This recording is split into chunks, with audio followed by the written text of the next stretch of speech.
otherwise, yeah, there's going to be echo. You can, everyone who's playing, you can watch. If you're participating in a simul, it's basically open for everyone. You can watch. You can leave once your game is over. That's also totally fine. It's up to you. After all, this is your chance to play Grandmaster, and I guess most of us here will, will be here for that opportunity. Let me also maybe start setting it up for the beginning of the simul. Let's see.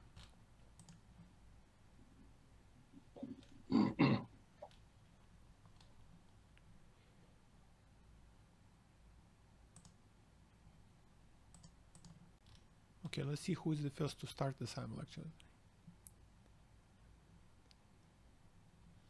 So we have 16 at Meng Kong simul, and I think the number was 19, right?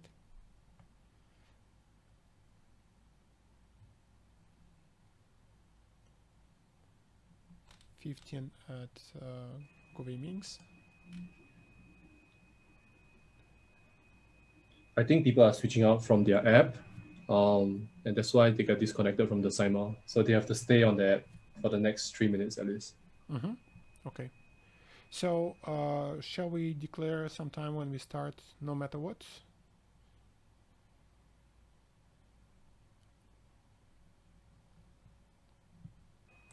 Say in 3 minutes or something? Yeah. Yeah, sounds good. 3:20, for example. We are starting at 3:20.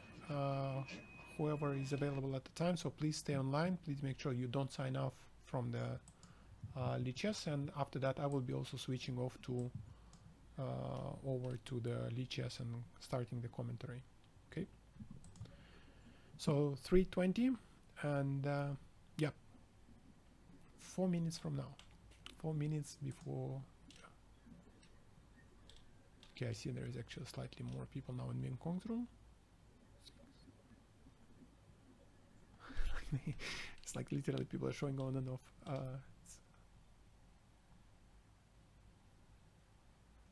All right.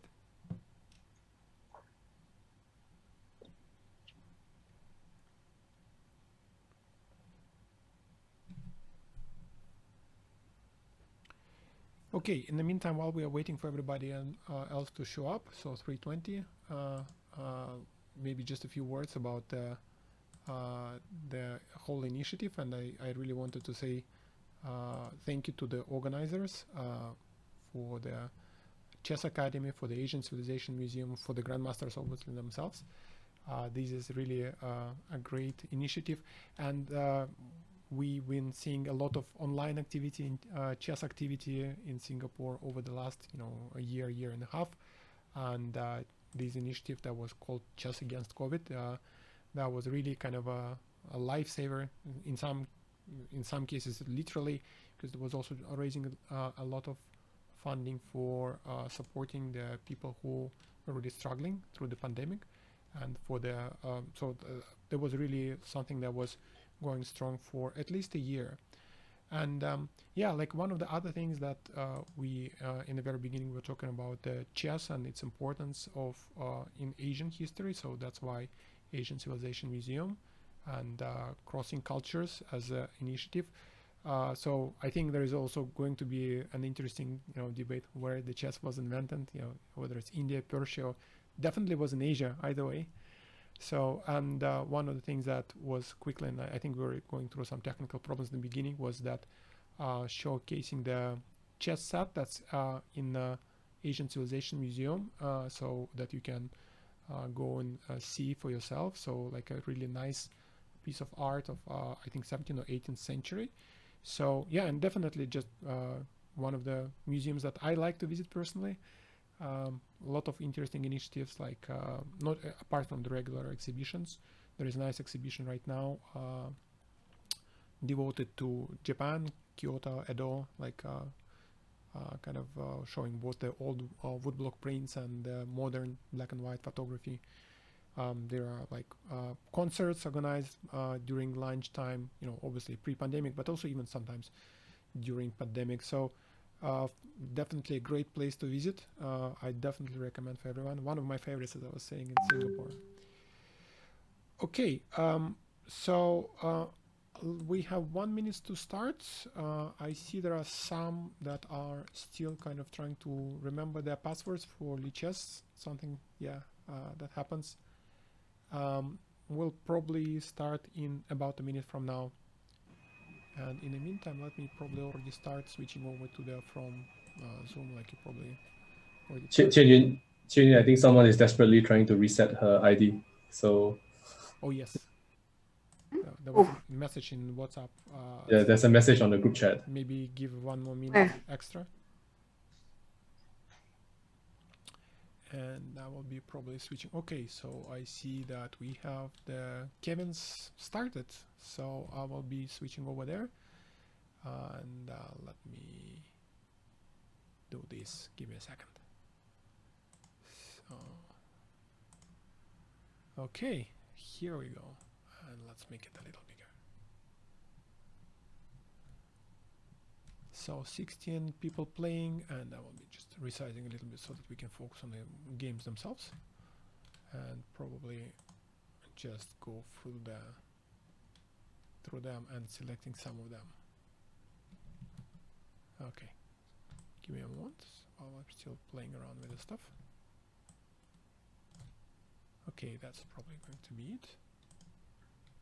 See if we can see it in both ways. Yeah, fantastic. Okay.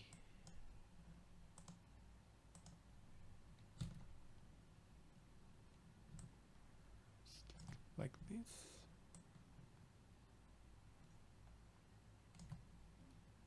Fantastic. Okay.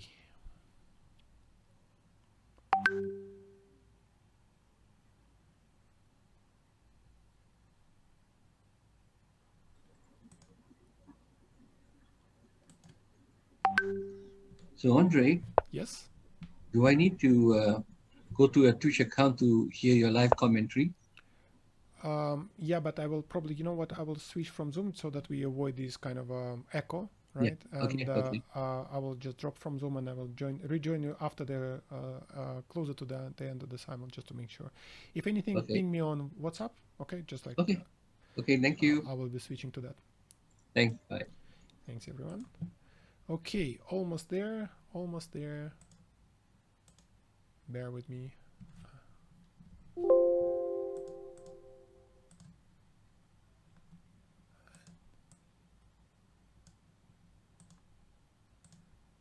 Okay, slightly different setup.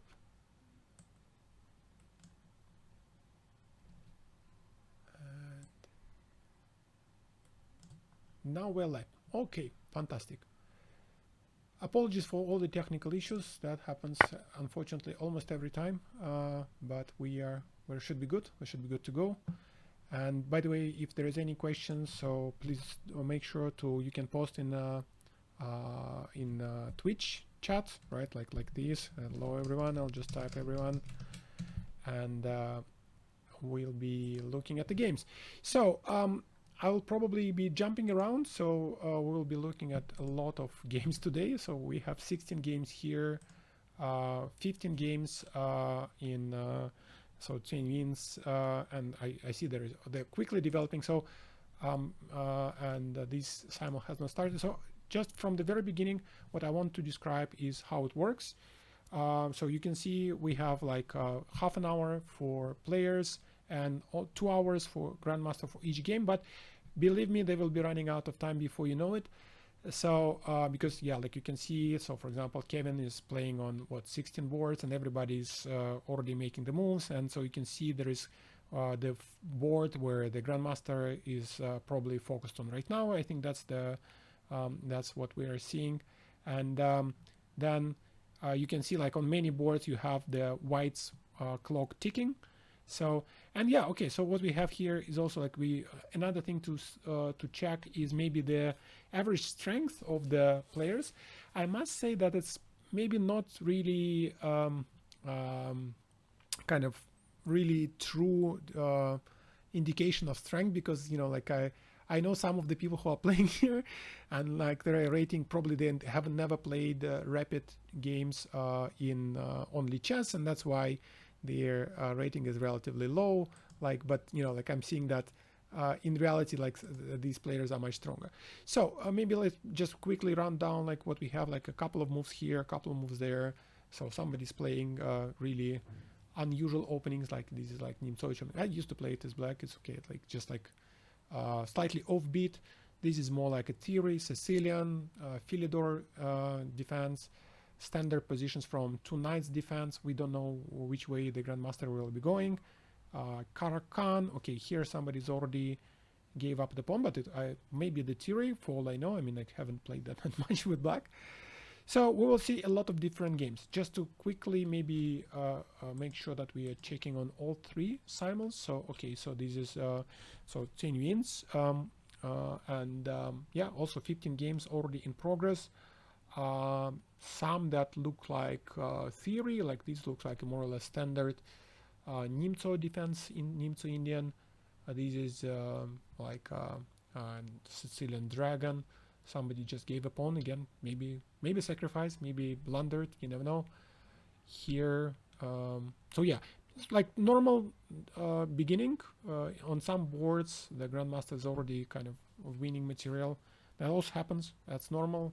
Don't be shy. Don't be surprised. You know, also don't be ashamed. There is nothing to be ashamed. You know, when you're playing a Grandmaster.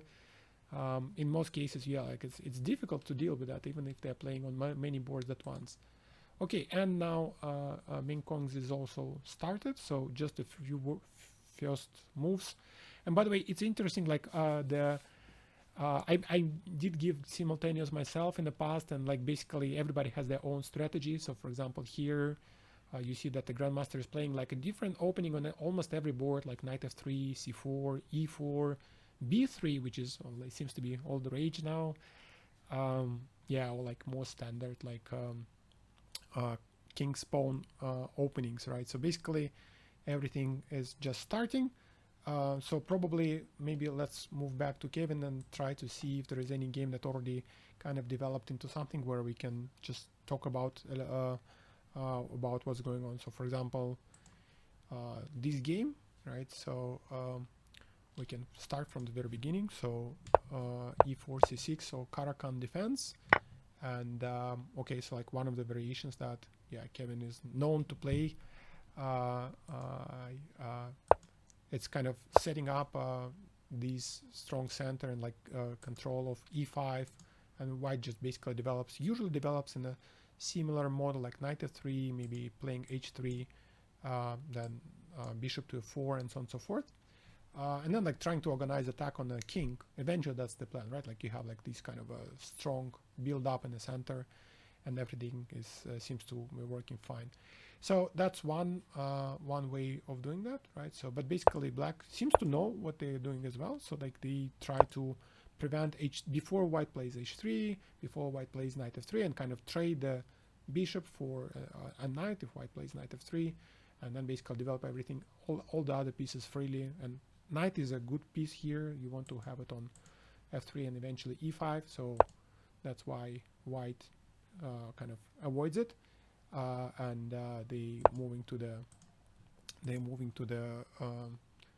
the side, and basically they start attacking. I think yeah, like that's actually, I think that's all still normal. The idea is like if you take pawn on b7, there is rook b8, so let me just maybe, and then there's a pawn on b2 is falling. I think that's the plan.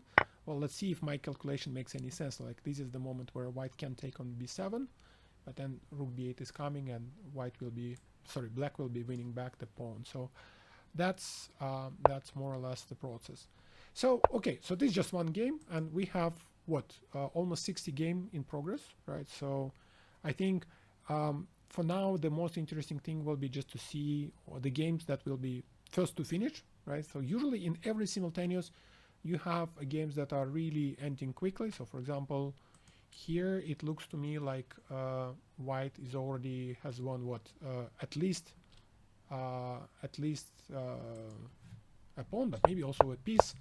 So white started attacking. Okay, like this is, sorry, attacking on f7, double attack. That's all theory. Usually black plays d5. I wrote a whole course, by the way, on this opening, tonight's opening.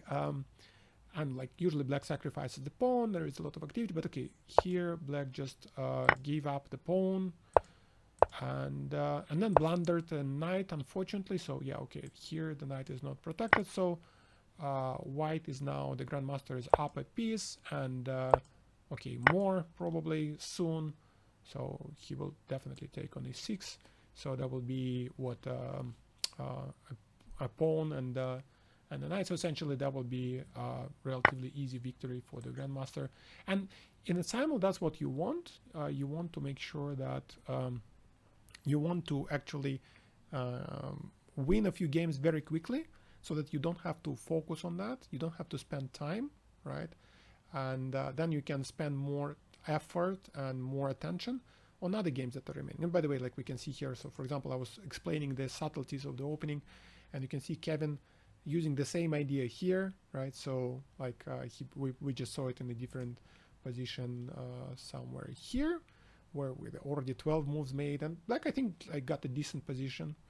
So out of the opening, so pretty normal. I'll probably even chop off another knight, or maybe move to h5 and then g6 to exchange, because otherwise the bishop on g4 is not doing much. But at least you can, like, it's also interesting sometimes in the simuls you can see like the very beginning and you already see what happens much later, right? So that's also normal for simultaneous exhibitions. Here we almost saw a Morphy game, believe it or not.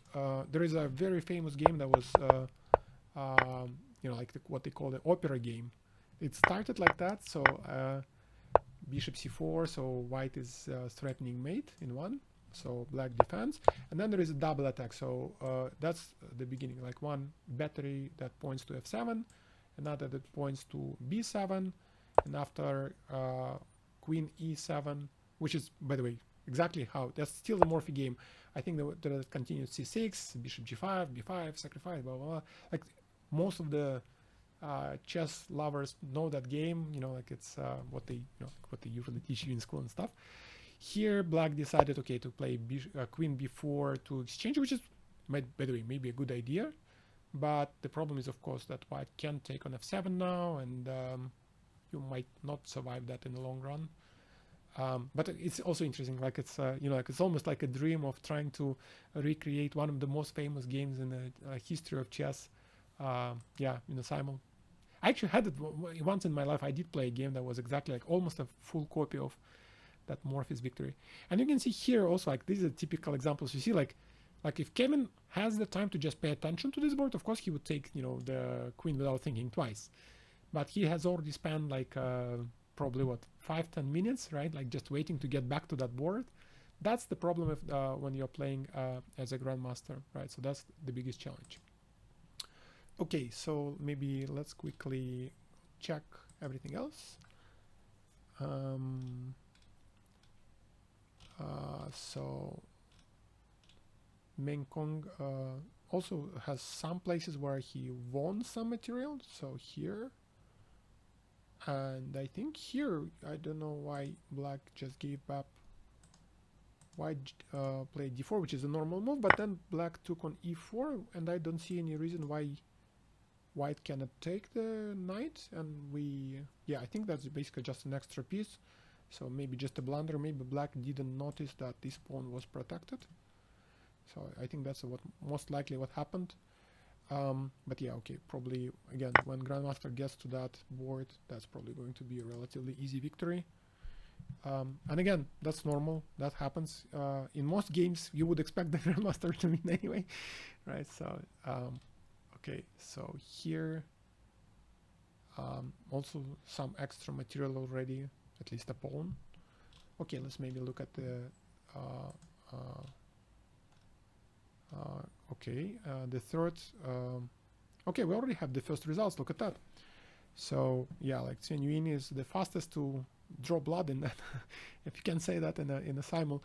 So let's maybe quickly look at that. And by the way, you can see one of the features that people love about Lichess and other online platforms. Like you see here that you already made the analysis of the game after that. And so, okay, it started with okay, well, that's probably a very risky way to open. You want to kind of occupy the center with either e5 or d5. Make sure that there is no, basically that's what happens in the game, because here after this move, computer already evaluates white position as winning. c4, because basically it's almost like becomes like a steamroller, right? Like, so sorry, that's probably wrong. It's like it goes all the way up, right? And the knights don't have anywhere to go. And then black blundered a rook, a knight, but probably doesn't really matter. So, and then a couple of moves later, white set up what they call a Greek gift. So like the idea is like it's a sacrifice, but if black takes, then like white plays knight g5, then queen h5 or queen d3 maybe, and basically there is a disaster happening on h7. Black tried to kind of avoid it, but okay, in the end of the day, already here, and then there is forced mate, check, mate. Okay, so relatively easy victory for the Grandmaster. But okay, that's even any loss, it's experience for everyone who participates in that. There is nothing wrong with that, or probably an even faster win in terms of number of moves. So here, knight d5 is not to be recommended. Okay, sacrifice, then queen f3 check. Usually, as the computer points out, queen s6 is the main move, and there is actually quite a bit of theory here. And okay, it's difficult for black anyway, especially if you don't know the theory, but okay, there is some fight there. I don't remember if it was knight b4, knight e7, but either way, like that's probably the way to defend as black. Knight, when king goes back, basically they just gave up returned back the piece, and then unfortunately also forgotten the next move, so like probably queen f6 was in order, right, just to defend against that. But okay, so blunder to mate in one happens. Mates on f7 are usually the most kind of natural thing to happen in a simul, especially when you're playing as a beginner. So remember, oh look at that, there is actually even more happening on the board. So there is one more victory somewhere here.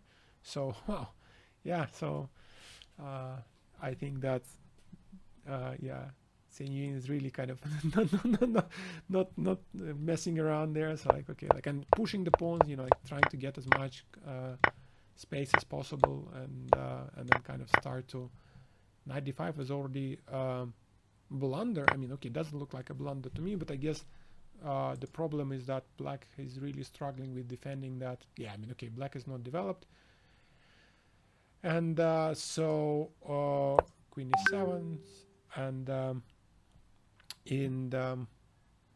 by the way, I think it's even like something like queen d1 is maybe winning here, like queen d1, and then the next move is either rook e1 and pin on that line or file, or the bishop is hanging. So yeah, maybe one idea, but okay, like it's not necessary. So yeah, so white is winning and essentially won very quickly.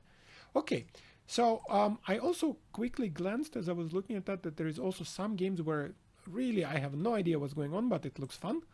So the game was started as a Vienna game, and yeah, so f4 knight g4. Okay, that doesn't look good for white, but maybe that's actually, I was kind of thinking that maybe white can go like knight a4, or maybe like there is some, I vaguely remember that like knight f2 maybe can be even allowed in some scenarios. Okay, so knight a4 was played, knight f2, knight f3, and okay, so the Grandmaster is down the rook for the moment. I mean, the knight probably is not going to survive for long. Fe, castle. Okay, so there was a mate threat, and remember the mate in f7, I was saying that that's a part where you need to pay attention, right? But okay, black did castle, bishop f4, and okay, wow, that's really crazy complication. So like for the moment, white, remember, white is still down a full rook, right? So it's really scary actually. I mean, like unless you quickly kind of white wins back that thing and whips up some attack, can be really bad for white as well. So okay, so black went all in, so not a position you see very often on a board, to be honest. Wow, castle, knight f2, yeah, and I guess the point was like you cannot really play. You can play. Oh no, you cannot play because g1 is hanging. Okay, wow, that's tough. Maybe rook f1 could have been played, but then the knight just basically escapes. So g4 was a discovered attack on queen, but I think it's could be the first upset of the simul, because like let's count the pieces 1 2 3 1 2 3, but the problem is like black has one extra rook. Rook f1 can be played, so we can probably still recover if you're white. Knight g4, knight f3. So yeah, well, it's not completely over, but okay, well, that looks like black can convert even if they get back one of the pieces. So that could be one of the games to watch. Let me maybe just pause for a second. I'm trying to bring in my friend and colleague Olympio into the commentary room. Just a second. And I'll just mute myself for a moment. So I will just leave. Let's check which of the simuls is okay. Well, by the way, you also see the similar motif that we saw on a different board. Maybe let's just keep that board. Remember, we were talking about the Greek gift.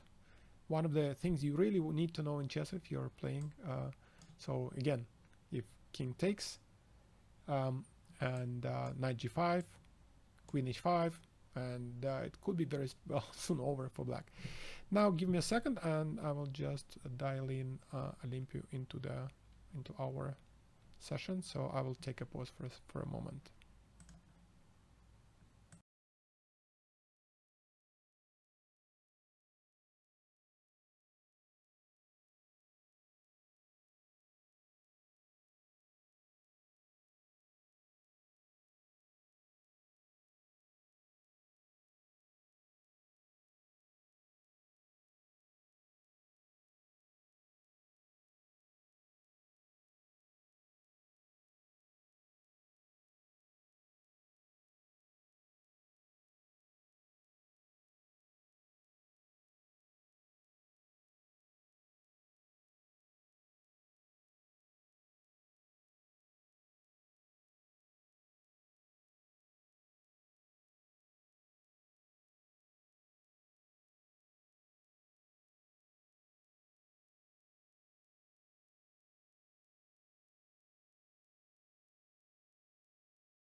And let me add one more thing to the stream.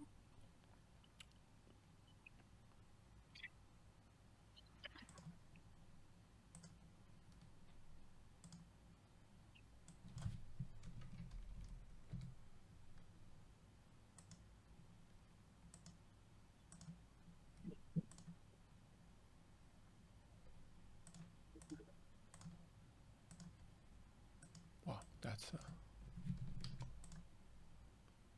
a very big zoom screen, so let's cut it to size.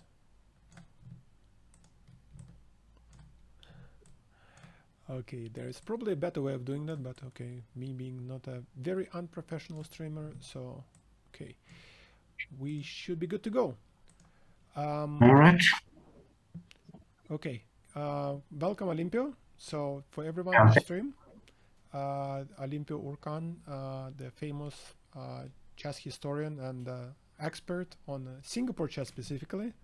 So that's a very the best expert to join us for the simul that's focusing on the Singapore Grandmasters. Welcome, Olympio. Thank you. Well, thank you for the invitation, Andrey. Let's go to the games. I see some exciting games happening. So tell me what the game you want to start with. Wow, we have so many. Yeah, we have almost 60. Some of them already have finished. Right. So I think let's go to Wong Meng Kong's games because we haven't picked a lot of games from there. Okay. They Sure. seem to be a bit slower developing than the rest. Yep. So I'm showing all 16 of them right now. So which one, catches your fancy? Why don't you make a pick? Let's just have a look. Let's look at the one against Cookie, Funland Cookie, because it seems like a quick finish happening there. Which one? Bottom row, right at the bottom. I think that there is one with Queen H7. Am I looking at the right one? Hold on, I think I looked at the wrong one. There are too many. Yeah. Okay, so we are looking at Wong Meng Kong's games, right? Okay. Yes. Why don't you just pick anything that looks interesting to you? Yeah. So there is a game, and I have absolutely no idea what's going on there, and I haven't even counted all the pieces. Okay. So yeah, like Wong Meng Kong seems to be very have a kind of a big love for Bishop B2. Right, so like I can see a lot of games with Bishop B2, like and starting either with the openings like a B3 and Bishop B2, right? And so yeah, maybe let's just quickly walk through some of them. So like the very first game, IDSP, right? So like that's the game that I'm showing right now on the board. So it started like knight f3, d5, e3, knight f6, b3, and this seems to be all the rage these days. So I know like there are a lot of people who are focused on like it's a perfectly normal opening, right? But it seems to be especially popular like on Twitter. Everybody's saying okay, like b3 for the win. So a lot of marketing hype. yeah. But I think it's also like okay, it's a decent opening. Like you play with black with like a squeezed Indian, and that's a decent setup. So essentially, what you do is like, and this is exactly what the Grandmaster is doing. Like you're creating knight f3, e3, b3, bishop b2, and then you betting on control of e5, d4. Maybe you play also bishop b5 later on to kind of exchange the knight and kind of even increase that control. F2, F4, castle, and then you start like kind of pointing everything to the king side and attack. So like that's one of the plans. It's actually not what happened in this game though, because after knight c6, unusual, white played c4, and even more unusual, g6. So wow. I have absolutely no idea now. Like both opponents are playing very creatively, right? So I would absolutely play after g6. You know what move I would play here, right? no idea. You know me well enough. g4. That's okay. Yeah, I should have guessed. Okay, yes. I mean, I'm probably Guess that. I'm probably still not getting used to that. But okay, that g4 is also seems to be all the rage. Like this is modern chess. Like this is what you do. G4, g5, and yeah, but yeah. that would Wong Meng Kong happen. seems. Yeah, I think the Grandmaster in this simul takes all the games extremely seriously. All the positions look very stable and carefully played. Yeah, I think probably that's going to be. Probably we will not see g4. So Yeah. that's a guess, but okay, that was at least it's an interesting game, and I'm seeing that there are a couple of other games that develop along like the similar line. So okay, like there is one that, and by the way, what a bit of a worry here in this simul is time, right? So like I see that like there is okay, there's somebody with a Nadal Federer Fidal, but that's an interesting username. But basically the Grandmaster already spent like 20 minutes there, and the clock is ticking, right? So, and the game hasn't really started much. I mean, like there's like what 4 moves on the board, right? So I think the biggest challenge for Grandmaster in this simul will be to make sure that like there is only 2 hours and there is no increment. So you have to kind of speed it up a little at some point of time. Okay, maybe let's move to oops, sorry, that was the wrong button to press. Maybe let's move to Qianyun's because she's really kind of she's much faster. So she actually almost finished half of the games. Right, so there's 6 wins. I already showed 2 or 3, like there are in the middle of the board. Like there's 2 or 3 games that were really quickly kind of decided. I also like before you joined the stream, I was going through the game against Arjun Anand, which started as a Vienna game, and I have absolutely no idea what's going on there.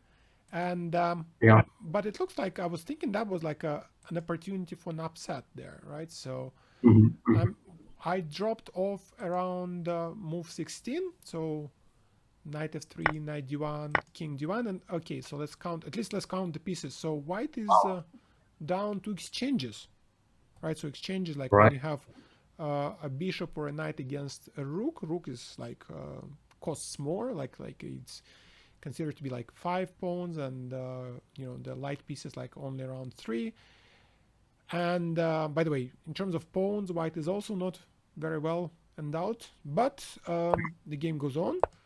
And okay, like basically white tries to make the best out of whatever is left on the board. And I don't like, by the way, the move c4 because it allows stronger center. And now like white has all these b2 to e5, very strong pawn chain. And by the way, knight on f5 is not doing much, but okay, black is probably objectively just winning. But a few moves down the road, it's no longer. And by the way, white won one of the exchanges back. Wow, that's And now I think white is probably even better, you know, like e6, like all of these pawns, d5, e6. right. Unless black can very quickly kind of pick up one of them. I don't know, like rook d8 is probably not working, right? Rook d8, e7. Yeah, so maybe white is already better, you know, like imagine that. Yeah. I don't know. What a turnaround. Yeah, at least like it's I think it's white playing for a win now, like rook e8, knight d4, you defend the pawn and then you push d6. I think white is probably has good chances now, but imagine that, right? Yeah, pity. That's what happens if you rush in a simul like that after you get an excellent position in the opening. Yeah, I mean, it's like black was quite a bit up in material, so probably it was better to kind of, yeah, slow down, but okay, that happens. So any other games there? I see probably on board 1, let's call it board 1, British 71. That looks like It's a complicated game. yeah, so like and by the way, black player is definitely knows what they're doing, like a high rating, like 2143. It's yeah, like a very decent rating. What I wonder what they are doing in the simul. But okay, so like the game started as there's like theory, Sicilian, so we'll probably quickly scroll to move, let's say 10, 11. So both sides developed their pieces very logically. White set up like the knights and the bishops and kind of, and now black is preparing to play for rook c8, rook c3, b5, like they have this kind of a standard play for this line. And I think, by the way, why on move 13, right? Yeah. White no bishop b7. Sorry, bishop b6. Bishop b6, forcing the queen to go somewhere to e8. And then, I don't know if knight c7 just doesn't work, right? Like, it doesn't give anything. Okay, maybe that's why. I was hoping, you know, like to win something there, like bishop b6, queen e8, knight c7, but then the queen goes back and there seems to be nothing but a repetition. A pity. So instead, white exchanged, okay, and claimed a little advantage. So I think by now, white, so scrolling all the way to the present time, 21st move, I think white has a really strong advantage. So white's counterplay on the queen side probably came to nothing. right? So like white has all these strong pawns, and like b3, c4 is now cannot be really kind of breached. Well, e5 is actually a strong move. e5 is a very strong move, which I didn't see. So okay, maybe I Did he play that? Did yeah, right? yeah. So black just played e5, fe, d5, d5, and now knight from d4 needs to go back to c2, exchange. So probably actually black is fine. So I guess I was wrong. Again, that's what happens when you're trying to comment on the games, and like you're also like trying to make a snap judgments, quick decisions. But I think now black is like, you know, you play knight d7, knight c5. Black is fine. Well, white is also fine probably. Maybe h5 first, you know, like just to keep bishop from going into g4. Okay, a5. Definitely a promising game here for black, huh? Yeah, To score well. I think we will take a look at that later on. So I see more wins actually. So yeah, so 7 wins and 8 games are still in flight. So Qianyun is really making quick progress, and I see actually more games that are just about over any moment now. So oh wow, I see like a mate in 1 more or less on board 5, Jed Lam. So white is basically taking on g5 here in this position. You take on g5, and h7 might after that come crashing down. And anyway, it's already an extra piece, so I'm afraid that's probably as good as over. So yeah, it's probably we have a good bet on who of the grandmasters is going to finish the simul first. By the way, may I suggest another game? Last board, and by the way, Carlsen Magnus Champ. I mean, we got to look at a game where with somebody with his name. Starting from the very beginning, it was kind of a slightly unusual opening, but okay, decent opening. Kind of a combination of, I don't know, Chigorin defense, whatever you call it, Ragozin defense, like the standard ideas. And black is playing fine, I guess. Maybe even here I would maybe consider a4 move. a4, a3, like a4 you attack queen on b3 on 8th move. By the way, can I do that as a variation here? No, I cannot while it's played. But basically, black plays a4, kicks back the queen, and then plays a3, and then attacks b2, and you cannot take because c3 is hanging. So, for all I know, could be actually pretty good for white. Oh, sorry, for black. I think maybe, I don't know, could be winning for all I know. But okay, black did. Quite strong. Go ahead. Yeah, quite strong. A4, A3 for sure. Yeah, it's I think an interesting idea. But okay, black played also something. Well, they played it later. Took on d5. So again, the knight cannot take the queen. Just for if you're watching, like if you're only starting to play chess, just to remind that the knight is pinned. So, but okay, black is obviously again like black knows what they're doing. And then suddenly it starts going, I think, slightly off for mine. I think that was blunder. So c4 probably 14th move c4 I think was a blunder by a grandmaster. Because after check, maybe that's what was missed, that black can go with the check. And after that, black at the very least can exchange on f4, right? And so completely ruin the pawn structure, and there is a pawn as well to boot, and then black castles, long castle, and why it's really bad for white now. I mean, like bishop is not doing anything, stuck on a starting point. Black is already castled. The other rook goes maybe to the rook from h8 to e8, attack in the center. It looks really bad for white, to be honest. Yeah, it is bad. Yeah, so like if black is continues to play as strongly as energetically, it might be also like there is an opportunity for an upset thing, I think, here. Okay. Yeah, interesting. Regarding this game, I'm a bit curious why she didn't give that check on e1. Which one? So the game we just looked at, the game against Magnus Carlsen. Yes. So just after knight d4. Yes. Yeah, so take. On Ivan check. No, but you can take on Ivan with the check. Oh, that's the reason. Okay. And then you I take thought back, and then you win back like the house, rook. There is no. I thought if we have time to push the knight back to e6, maybe it's not so bad. Yeah, I mean, like if white could make the check and either force the knight back or like the king to go somewhere Yeah. else instead of castling, yeah, that would be fantastic. But it just doesn't work, unfortunately. Yeah. You Okay. take So the- that's an interesting. Yeah, so we have like actually in this simul we have a couple of games that were over very quickly. Somewhere the grandmaster is kind of grinding it down. I think that game that we were Right. watching, white is already kind of taking over. I think probably chances are she will win it. Maybe let's move to other. We haven't looked at Kevin's simul in a while. Yeah. And he already Let's if anyone gives him some trouble. Which one? Let's see if anybody gives him some tough fights. Yeah, right.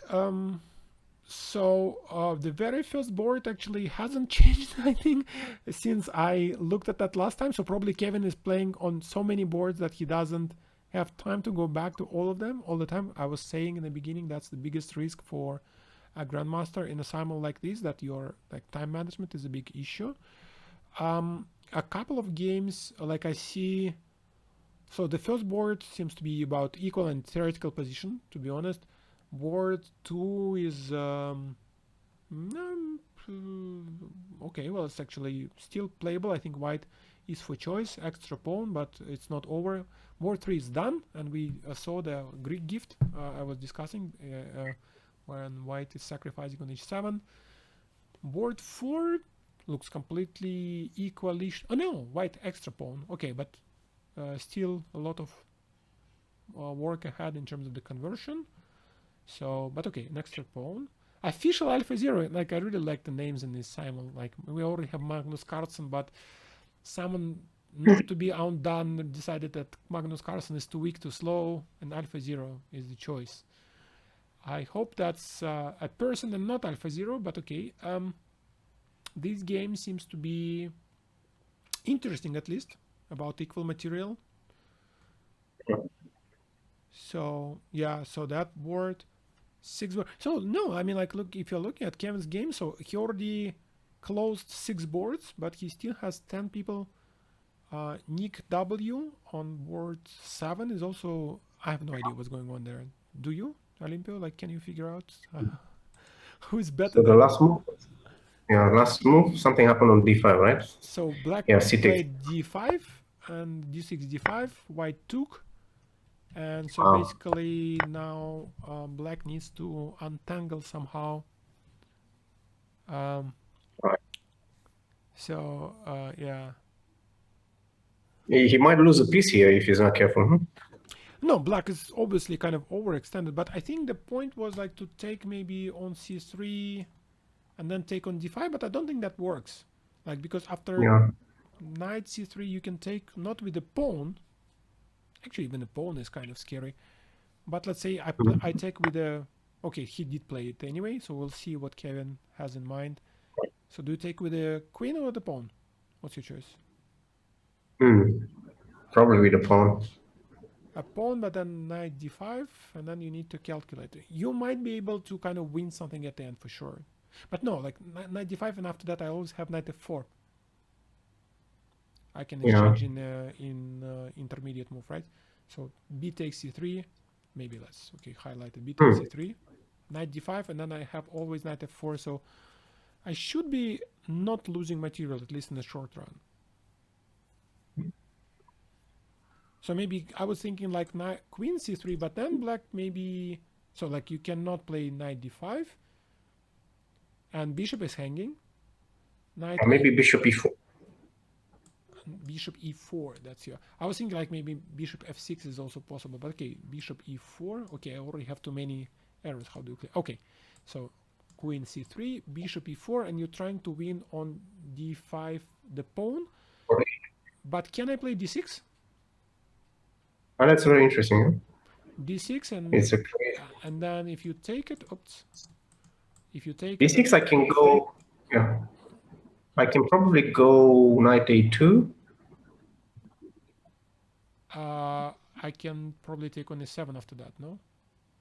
And knight takes c3. I take your queen. Okay.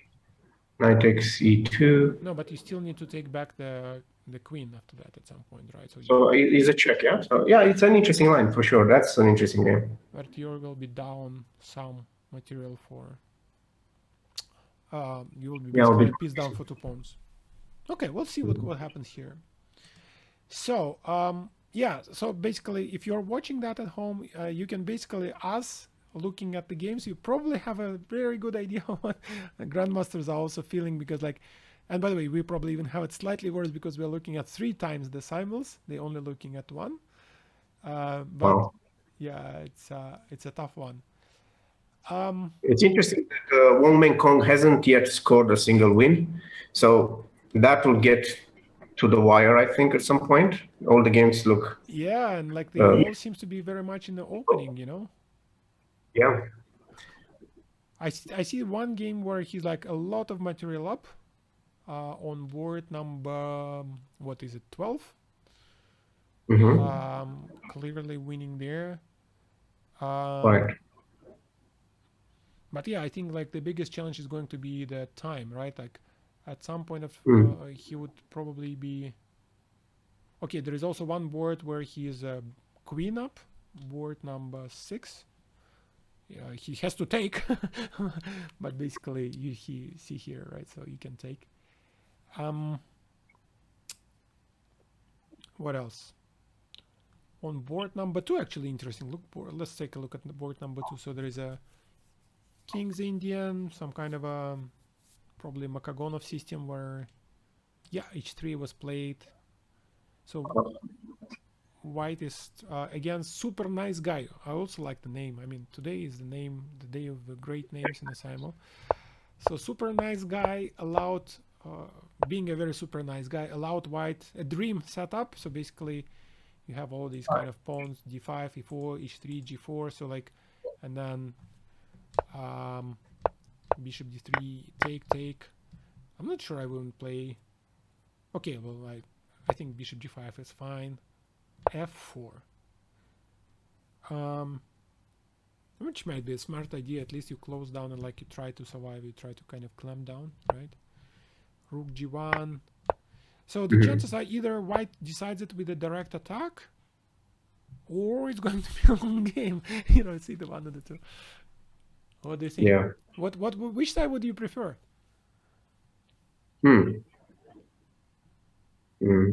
How to say? The King's Indian player, I'm very partial to black, usually, even in bad positions. Yeah. But you not agree, this you agree particular that case. you agree that it's a bad position, right? Yeah, it's bad. I want the white king to be on g1 somewhere. Then, regardless of how bad it is, there is some hope. Not in this position. So yeah, like at some point of time, white is probably going to play something like, I don't know, queen h5 and then long castle and try to double, triple rooks on g and h, and suddenly it's going to be no fun to be black. Yeah. But you know, it's still, there is still a game to be played. I don't think black is losing any moment soon. So you know, you can probably just hide your king on h8, and I don't see a mate immediately, so it's still a game. Yeah. Bishop on h3 is slightly worrying me, like you might lose it at some moment. But yeah, like for example, like I would play in this position, you might even play like right away. You can play queen f3, and then you already is threatening taking on e7 and taking on e3, right? So basically the black king, black queen is overloaded, and you want to win it, the stranded bishop, and it doesn't have anywhere to go. So you know, it's not easy. Anyway, so I think we will probably get back to Wong Meng Kong's the simul in the end, because he's definitely going to be the longest. That's our current forecast, right? So okay, like the fastest is definitely going to be Chen Yuan. I see 10 wins already. Okay. Yeah, what an interesting collapse happened in that game that looked very promising. For Ariuna? Yes. Let's get back to where we left it. Yes. So, yeah, let's finish that game. So white played e6. That was move 29, which is where we left it. And I was saying like if yeah, like I think by this moment it probably was already difficult for black. I was thinking like I was thinking actually keep the knight on c4 and give it when white plays d5 d6 and kind of try to play it with the rook and like many pawns, and at least there is one pawn, but like it doesn't queen immediately. So when black played knight b6 and allowed d5 d6 now d6 and e6, this is a superpower. Like this is like Marvel movie power. And maybe there is already no stopping that. So rook e8 looks logical. And the white defended knight d4 makes sense. Black really has to do something very quickly, otherwise they will be losing instantly. And I think that's more or less what happened. So g5, knight f3. Maybe like try to do like h5, g4, h4, g3, like try to develop, but it's too slow. I don't think there is time for that. But at least try, right? I don't think rook f8 was helping in any shape or form. g4. But you still need to crash through somehow. That's also a thing. So knight f5, knight a5, g6, knight h6. Okay, so there is only, yeah, okay, now there is not even a passed pawn, so g4 is falling. Bishop e5 check. No, it looks horrible for black. Yeah, I think it's over. Yeah, okay, so now white is already a full piece ahead, now 2 full pieces ahead, so yeah, it's okay, it's gone. Yeah. So white will be mating sometime soon, and it's not like even you don't even have to mate with a bishop and a knight, which can be sometimes taking a while. I mean, obviously not a problem for a grandmaster, man, just takes a while. But now there is a forced mate, like king f3, knight g4, knight f2, right? So we play this, and there is nothing black can do. So like they will be probably playing a5, a4, whatever it is. White can just ignore it. 1, 2, 3, mate. So yeah, I think she's in trouble at the last board against Magnus. okay, let's look at that. Oh yeah, the one that we left. Yeah, like where c4, c3, c4 was a blunder, and she escaped with a king. This is where we stopped. 19 moves, and yeah, and black did exactly what we predicted they would do. So rook on e8 makes total sense. And rook e2, wow, that's a fancy move. So the idea is like if you want to take it, and you probably do, then knight e2 is suddenly a fork for queen and king. So yeah, queen b4. Yeah, okay, that looks really bad. So now it's the, I mean, there is no attack, but there is also rook on d2. Double rook on second rank is always really tough to meet. Rook g1, king d4, knight d4. Oh my goodness, that's really bad. Yeah, I think it's after knight h3 there is king h3, knight e2, right? Also like a fork. You're attacking a pawn and the rook, and then probably a4 is dropping, g2 is dropping. Yeah, it's gone. Objectively black is winning, but okay, we'll still have to see what happens. On lots of other, so by the way, she is implementing the mating idea that we mentioned, right? So black has, unless let's maybe show that. If black didn't have a pawn on a7, that would be stalemate. Yeah, but that's the problem when you have an extra pawn. Like you had to have to make the move, and now knight f2 is coming, and that will be checkmate. So whenever the grandmaster gets back to that board, so that's over. So it's going to be what, 12 wins? Wow, that's super fast and that's super efficient.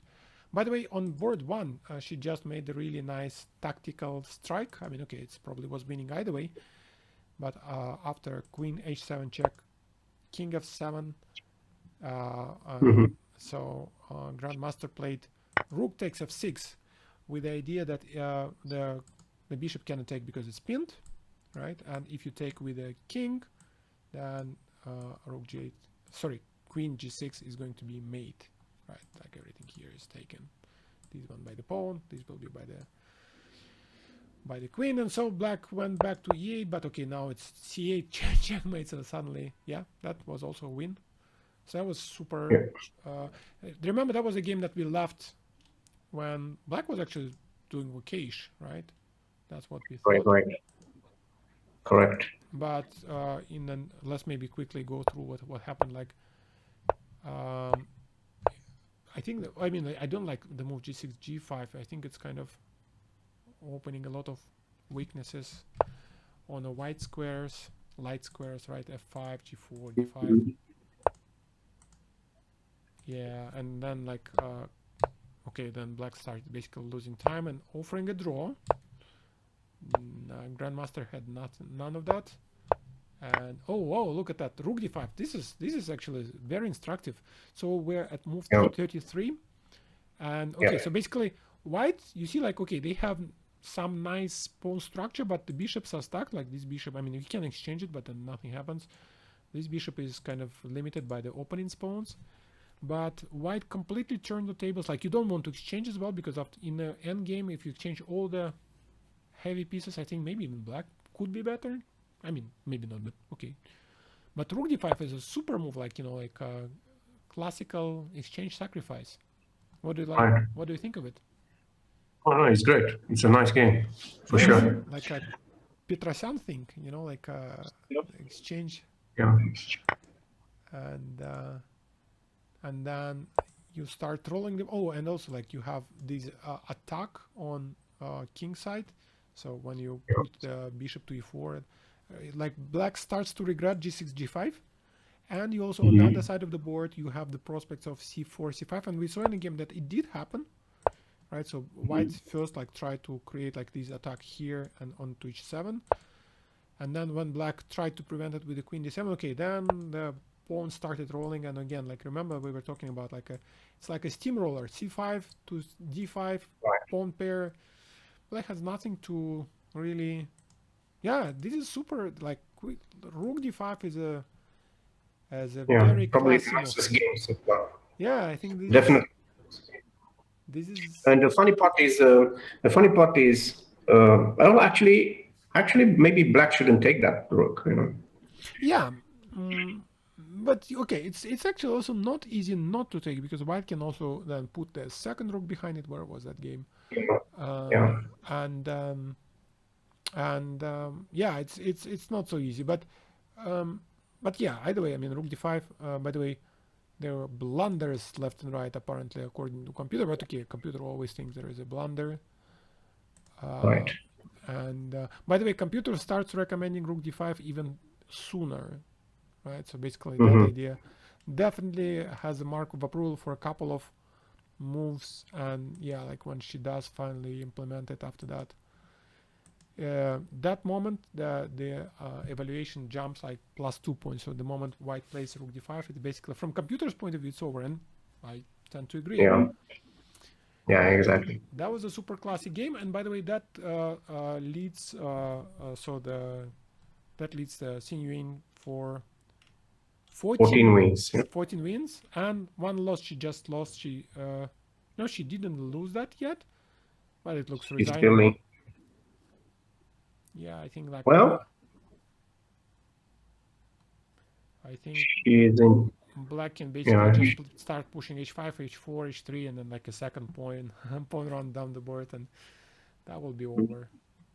But okay, so still he has 5 minutes. If he panics and does something stupid, it can be done along. Yeah, and Grandmaster has 1.5 hours now and playing one-on-one. So time for some late moment magic. Let's maybe move to Kevin. Let's see how he's doing. 6 wins. 6 wins. Let's see. Some of them seems to be very straightforward. So like either one material mate on the board, extra rook. But let's look at the remaining games, okay? So, okay, can I suggest a game? Let's look at the game against Amos Tay. Okay. There's an interesting moment. Oh wow! So the game started as a Caracan, and I was showing that Kevin was playing the same kind of attacking game on two boards, on the first and on this board. And then he basically, so what happened is like, okay, so he built up that strong point on e5, and then around that he started kind of pushing everything up the board, g4, f4, and kind of hiding the king in the corner. So like he's playing like you, Olympia, in this game. Like everything. Yeah, definitely. Maybe that's why you chose it. Yeah. So, and rook g1, and yeah, so white doesn't hide the intentions. So rook g1, g5 is coming, and it did come in the game. Okay, rook g5. I don't know. Okay, maybe I was thinking for some reason fg, Yeah. but okay. So he probably just wants to crash through on a g file, and that's why maybe why you wanted to call that game, because g5 is a very sharp move. Okay, so rook, but black didn't have any other option really, did they? After rook e1, so g7 cannot be defended. You cannot take on e5 because, you know, white takes on g7, goes queen h5, and it's just mate, right? Basically a catastrophe on h7. So g5 is forced, but maybe that's not that bad. So what do white do? Like knight g6? Or sacrifice it? Or what would you do? Like who is the attacker here? So, Oh, probably take that knight on c4 off first, okay, with knight d c4, why something not like that. e5 but like maybe like you can do Because I might need that knight still okay, on g. okay, so you're taking knight c4, d c4, I take, what Yeah. else? You And cannot then take after that? I'll go queen h5 maybe. Queen h5, whoa. And the point is I'm trying. I cannot take the knight because rook g5 maybe. Maybe let's see if I can do the analysis board here. So let me show this on the board. Take, and Olympus suggests queen h5. Very strong attacking move. So the point, let's show it on the board. I cannot take on e5 because you don't check. And if black takes, and basically that's the only thing you can do, that's a mate. Okay. The way you like it. But after queen h5, well, actually, there is not much. Maybe a queen d5, something. Queen d5 for sure, but then you probably drop back. Then you can actually play even rook 1 g2. Yeah, maybe. You can ignore it. Yeah. And I'm still stuck. But then can you take on e5? No, because I don't have two rooks. The same story, queen g5. Right? You take and like king h8, rook g7. Oh no, even that, forget it. Just like let's do puzzle rush. Queen takes h7. No, but how about knight g5? No, what I mean is after rook g5, can't he just take it? Because now the rook is. So queen d5. Oh. That didn't cross my mind, of course. Yeah. So you take. So take on. Knight takes. Whoa, wait a second. We can probably do something smarter. We can go queen g6 check. And king h8. And then I take it with a queen. And then I threaten my. But now he has queen. No, he doesn't have. He doesn't have queen g2. Very important. No, you have, but it's probably still not. I will take with the queen. Actually, that's not as clear. I still have two rooks, and I take on f4, and I have a passed pawn, which I can push. So maybe that's one way to do it. Let's see what's happening in the game. I was on another. Okay, nothing happening in the game. Kevin is just thinking on that. But okay, g5 at least is a bit desperate, but probably best under the circumstances. But yeah, so I guess we would definitely prefer to be white in this game. That's for sure. What else do we have there? Oh, let's look. By the way, at what happened in that game. That we remember the Grunfeld type position with the Nick W. Board number. What was that board number 7? I think. And so we parted ways with that game when knight took on c3 and white took with the pawn, to my surprise, kind of. So Yeah. and then basically the thing that happened is exactly what I kind of predicted what happened. And bishop on c2 is still stuck, but black tried to Yeah. extricate themselves by a little bit of tactics. And looks like they succeeded, at least for a while. I don't see any... In the final position, do you see any tactics? No, not really. Let's see. No, I think black is fine. Ah, look at that. 92. I think Oh. he's just proved you wrong, did he? Oh, wait. Wins the piece. Hmm? I think that's yeah. Wow. Well, actually, it's not over because you can. I can see, yeah, f5, f3, and c4 is a kind of trick. Mhm. You can actually even take on the c4 maybe. But it's actually an At the interesting. very Let's maybe show f5 Let's on try. the board, f3, c4. The idea is like if white is really kind of not paying attention, then take on e4, bishop b6, and suddenly white is down a queen. Okay, well, it never happens in the Grandmaster game, but after f3, c4 I think is still a move black probably should consider, but unfortunately I don't see much. Oh no, wait a second. Knight c4 was my idea, but then black can play queen f7. Right, and at least I saved I think a piece. Right. So that's playable. So after f3, and well, you don't have to play f3 to be honest. Like you can just take, and white is a solid pawn up with a much better probably winning position. But I do want to play f3, and then after that c4 is not so clear cut anymore, isn't it? Yeah, he did go f5, and big decision here. Yeah, so probably like maybe just taking a4 is more practical.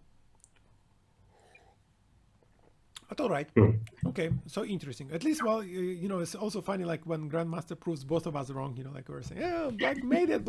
Well, no, not really.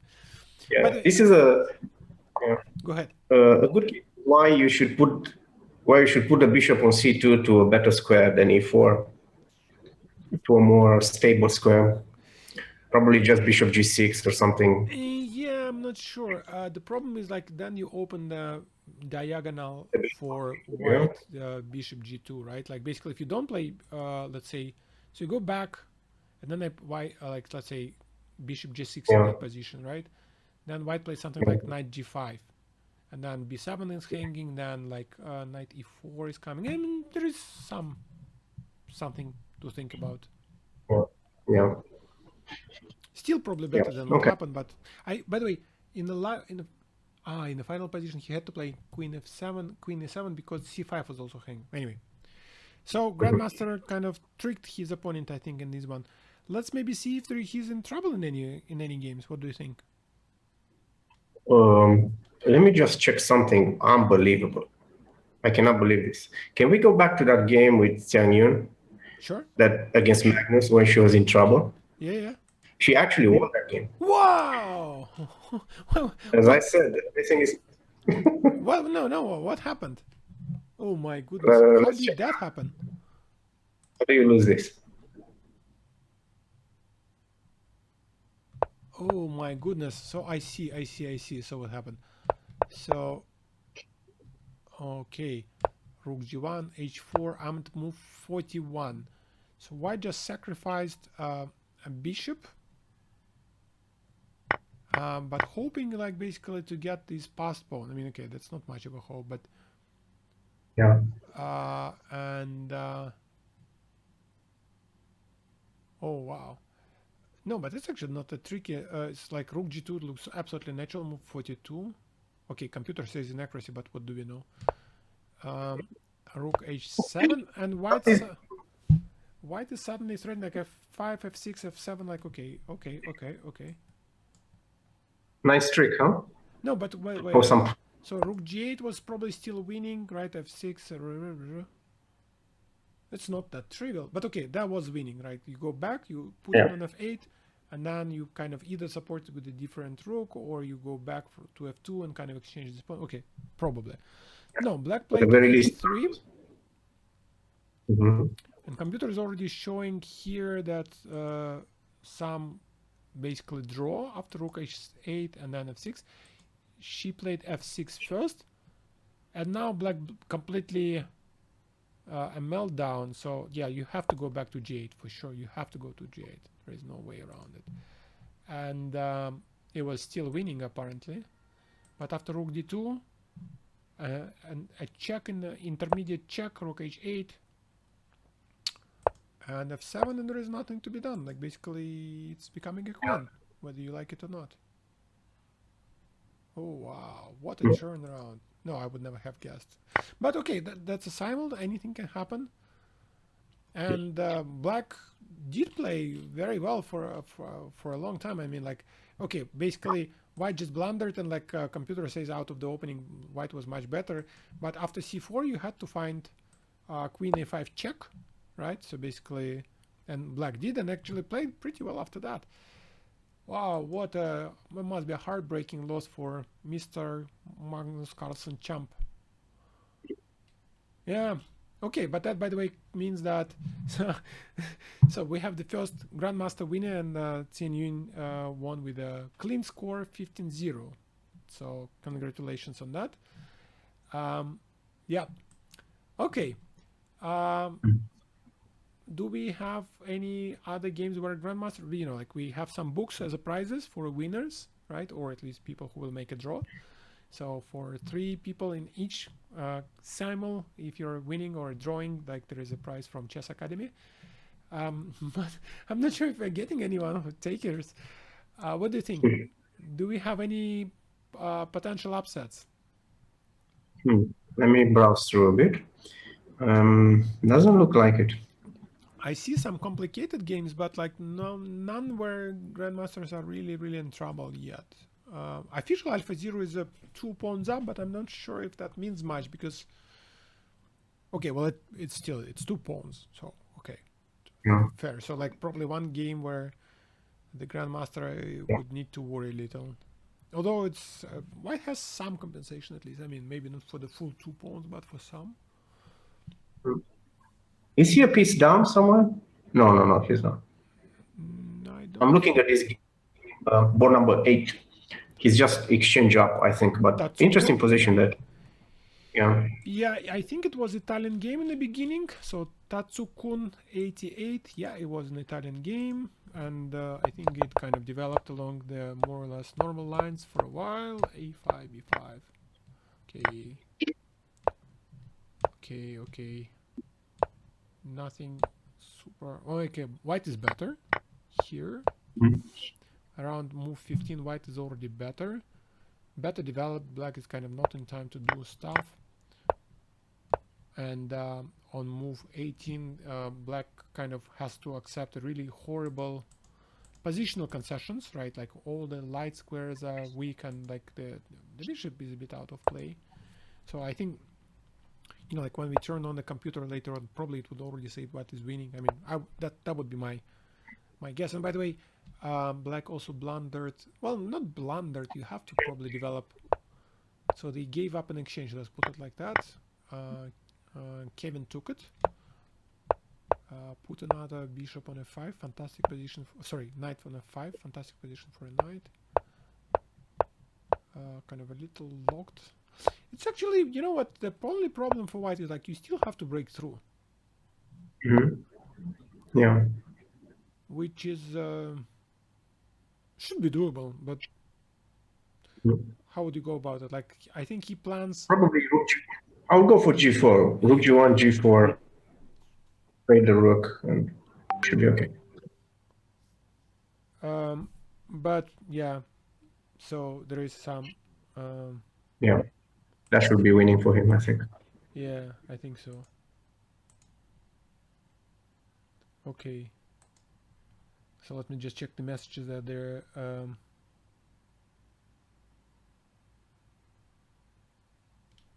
So yeah, I think yeah, white should be winning, but there is still some kind of conversion ahead. But okay, white is an exchange up, so Even position is locked, so that's why you want to open it a little. But okay, so still some play left. Let's maybe look at Meng Kong's games just to make sure. Okay, so there are the first victories there for the Grandmaster as well. So that's a good sign. Oh, can we go to Ninja Robot? Let's start with that one, even if it's not yet finished. There is a very nice finish there for white, I think. You mean Rook Queen E6? Yeah. Very cute. But you don't have to. You can just play Rook F8 if you're really lazy like me. Yeah, but okay, white is so let's maybe show it to the viewers. So like the idea is like Olympus pointing like you take, black has to take, and then Rook F8 is made, and there is nothing else there, right? Like you just lost the rook, so you have to take. You cannot take on F7. Yeah, really nice clean finish. I probably will still play Rook F8. So, I see like a queen and a rook and everything. Like, no, I'll just go for that. Yeah. Much more guaranteed. So on board number 6, there is like a lot of extra material and like kind of white took everything. Yeah, like board number 8 and 12 is where white essentially took everything that was given to them and delivered mate. On a couple of boards. On board 7 looks very interesting now. Against Apple. Fuji Apple Juice. Okay. Fuji Apple Juice. Looks like a very nice move, D4. How is it nice if I take on C6? Oh, shucks. Oh, is it clear though? I have no idea. Let's see. I hope he calculated. Yeah. And what do you do? Take on A3? 3, I suppose. I just keep on taking. Even just castle, I guess. Yeah. Well, you can castle no, because E2 you don't. E2, okay. So like yeah, you take, I guess. So well, I would just take. I mean, why not? So after D takes E3 takes. I don't think you don't even have a check. You can take on F2. First of all, I'm not forced to take, but I will. I like extra material. There is no D4 check because I have a bishop. Nah, just I think it was not a good. Yeah, so I thought it's more interesting. Probably it was okay. more interesting. So let's see. Which positions are more interesting? Let's maybe pay a little bit more attention to that King's Indian that we left some time ago. A super nice guy is still holding on, I think.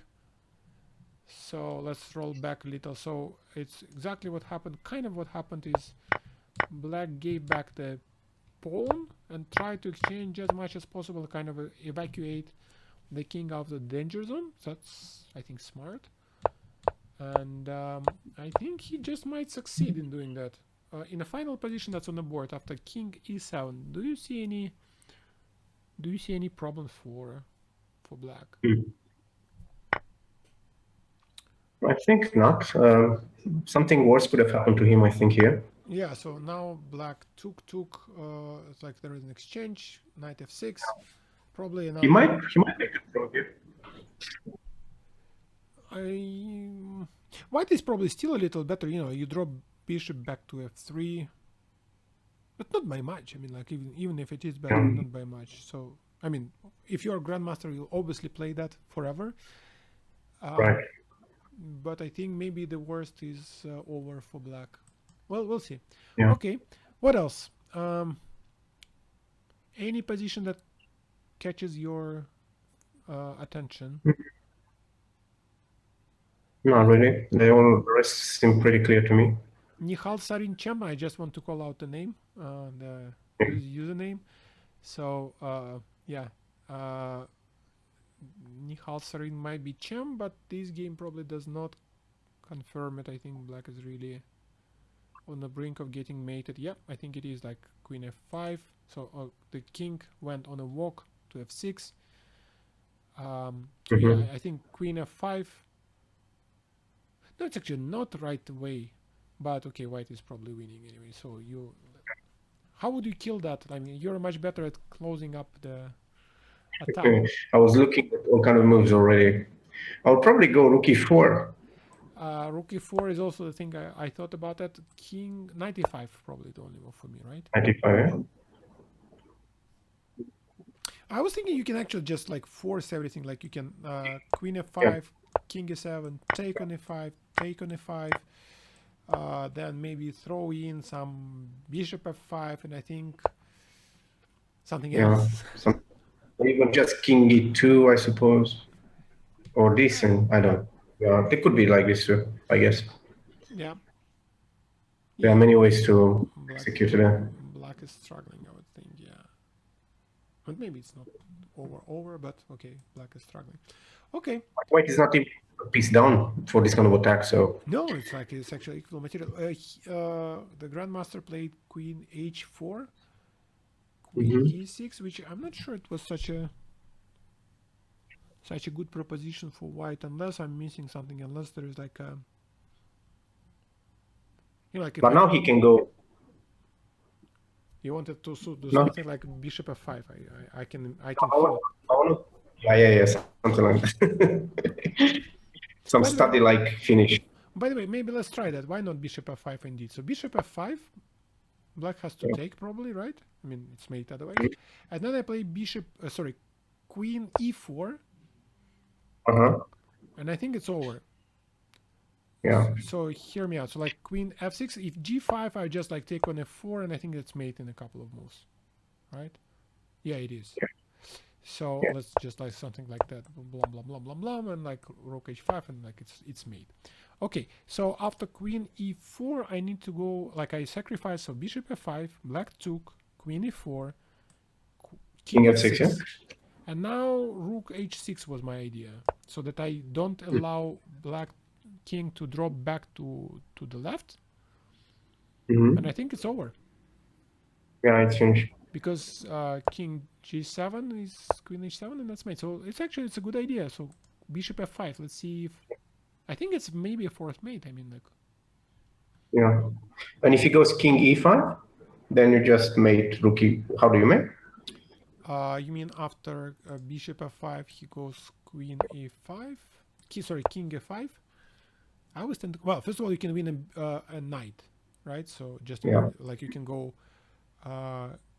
queen f4, it goes back, cannot go to d5 because that's mate, and then I take on d7 at the very least. Yeah. Maybe more. You can also look at like maybe. I see. Bishop d6. Check. Forget the knight. You should probably appreciate it. Yeah. Because then you take on f5, rook f4, or maybe even like whatever. Rook f4 is probably the cleanest. And queen h6. Yep. Wait. Isn't rook h5 made? No. Instead of rook f4. Well, black goes queen g5 and then rook f4 is made. Yeah, sure. Yeah, nice finish there. If he finds bishop f5. Bishop f5 is the move to make. So yeah, really like that would be also like a beauty prize. Okay, a small beauty prize, but a beauty prize nevertheless. Yeah.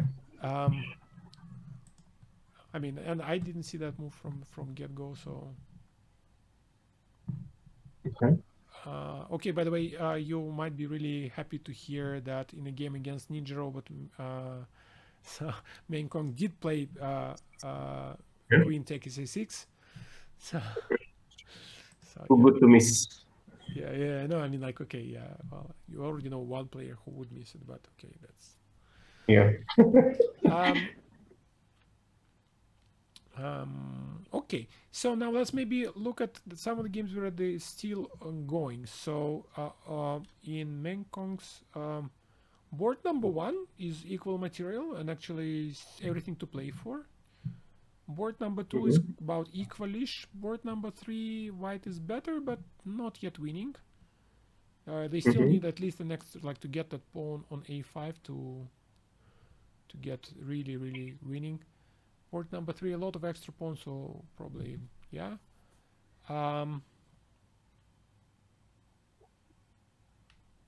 Board number, what is it? 9. just a normal Nadal Federer. Fedal. I don't. Is Fedal also a tennis player? I have no idea. So, like Nadal and Federer, yes, I know those guys, but the last one, I probably need to look it up. Yeah, black is just okay. It's a normal. By the way, at some point of time, there is also a risk of like getting that Greek gift, right? On black, let's for example, let's just put like a variation on the board. I mean, okay, it's a stupid variation, so don't do that at home. But let's say white plays knight takes c6, b takes c6, bishop d3. Okay, bishop e2 is probably correct, and then black can already sacrifice and go knight g4, and it's okay. Still not winning actually, well, but at least it's fun. Yeah. Something for white to pay attention to. But okay, so that's about equal position. So, and by the way, another thing is that the time on the clock is getting dangerously close. I mean, like black has now 21 minutes, white has like 50 minutes. So yeah, eventually they will be on equal time. Here's another tough game on the last couple of boards. I think against Pactos 99. That Okay. looks like he's Let's gonna have to struggle a bit. Let's count the material. So material is almost equal. White is a pawn now, but there is a lot of things under attack, so I have no idea what's going on here. Yeah, wow.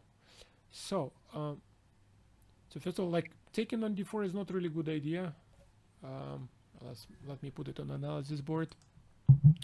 So if I take on d4, black takes on d3, and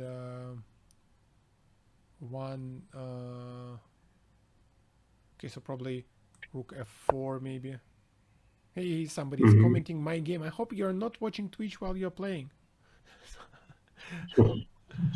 Let's maybe put that in the river. And most importantly, they shouldn't listen to us because we tend to blunder quite a lot. We don't want to be blamed later on. Yeah, and yeah, like for. I mean, okay, well, we are not Alpha Zero for sure, but probably at least some. Yeah. But okay, so basically, looking after GH, yeah, it looks like messy. Opposite color bishops. So, yeah, I don't know. I mean, one interesting idea here is probably I think he might try rook f5. No. Yeah, I know you would. Is the cheapest possible move here, but and I'll probably go if I were black. I'll go king h7. I'm not sure that's a great idea because I can go rook f1 and then h5 is still. Yeah. Maybe I should just take on d3 with the bishop. Maybe. Yeah. I would take on d3 and then rook h5, and there is only one move for black here. Rook bishop. Oh, mate, there is nothing. But it's actually unpleasant. Yeah, now you can take on d4, for example. d4, and then I bring down the rook, and that king is not that safe. Yeah. No, white is much better here. And by the way, you're already 2 pawns up now, so maybe rook f5 is a good move. Looks good to me. Yeah, you're right. I mean, like, it's actually black's king's weakness is probably the biggest problem in this position, not the pawns. But that's what also happens when you have opposite color. Oh, by the way, we're going back to Nihal Sarin. So yes, bishop f5 was on the board. So he did find it, and I think he's mating like any moment now. So yeah, that's interesting. So let's say queen f4 is winning. I think pretty much everything is winning now. Okay, so last board is it's probably too much material and powerful bishops. Probably clean win. I'm trying to find where he might be kind of experiencing more troubles. Board number, what is it? 10. Hikaru Jeff. Okay, Hikaru Jeff. I mean, let me see. We already have. Who do we have today? So we have Hikaru. We have Nihal Sarin. We have a couple of tennis players. For some reason, Magnus Carlsen, Alpha Zero. I have a pretty strong lineup today. Yeah. So BC3. So let's count the pawns. Black is pawn down, right? But it's not looking that bad to me, at least playable. So let's maybe put it on the analysis board. So Hikaru Jeff with black taking on c3. Probably white will be taking with a pawn, because you cannot take with a if you take with a knight, you just basically lose a pawn back. So you have to take with a pawn, and then I would probably play something like knight a5 if I can afford it. It's risky, but I will try. So basically the idea is like to get the knight to c4, occupy that, kind of create a positional pressure on white's positions, on white's pawns. If there is no mating attack there, and there might be,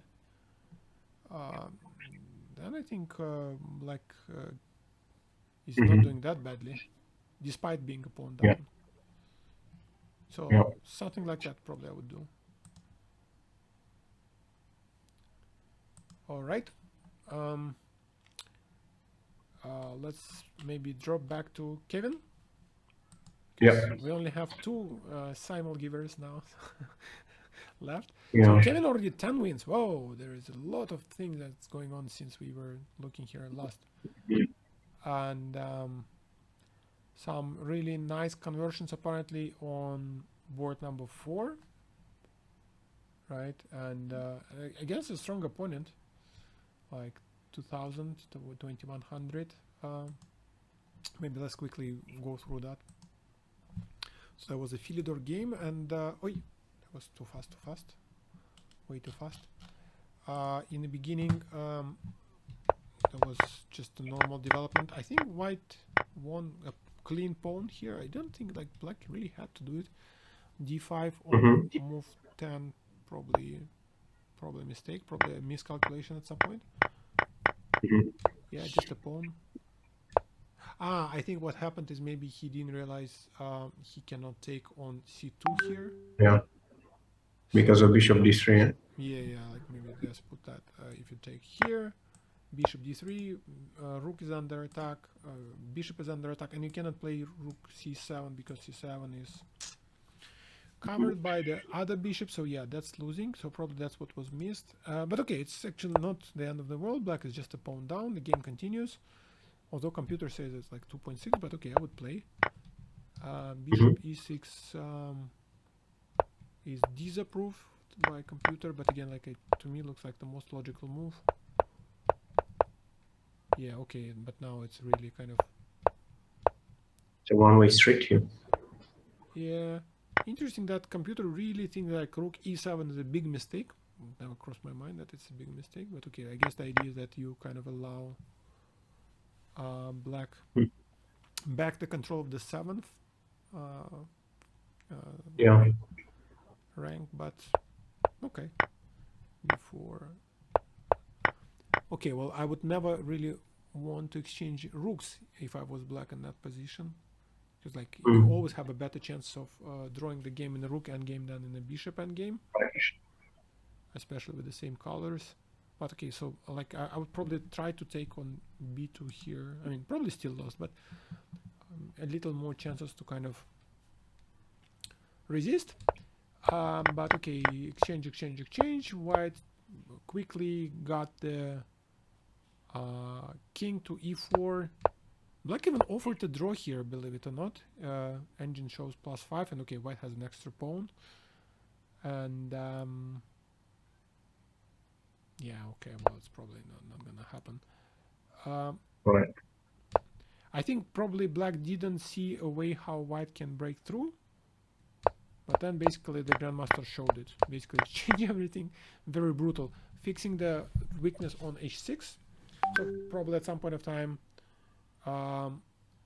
black, I know h5 probably also wasn't working, because then you would lose the pawn on h5 in the long run.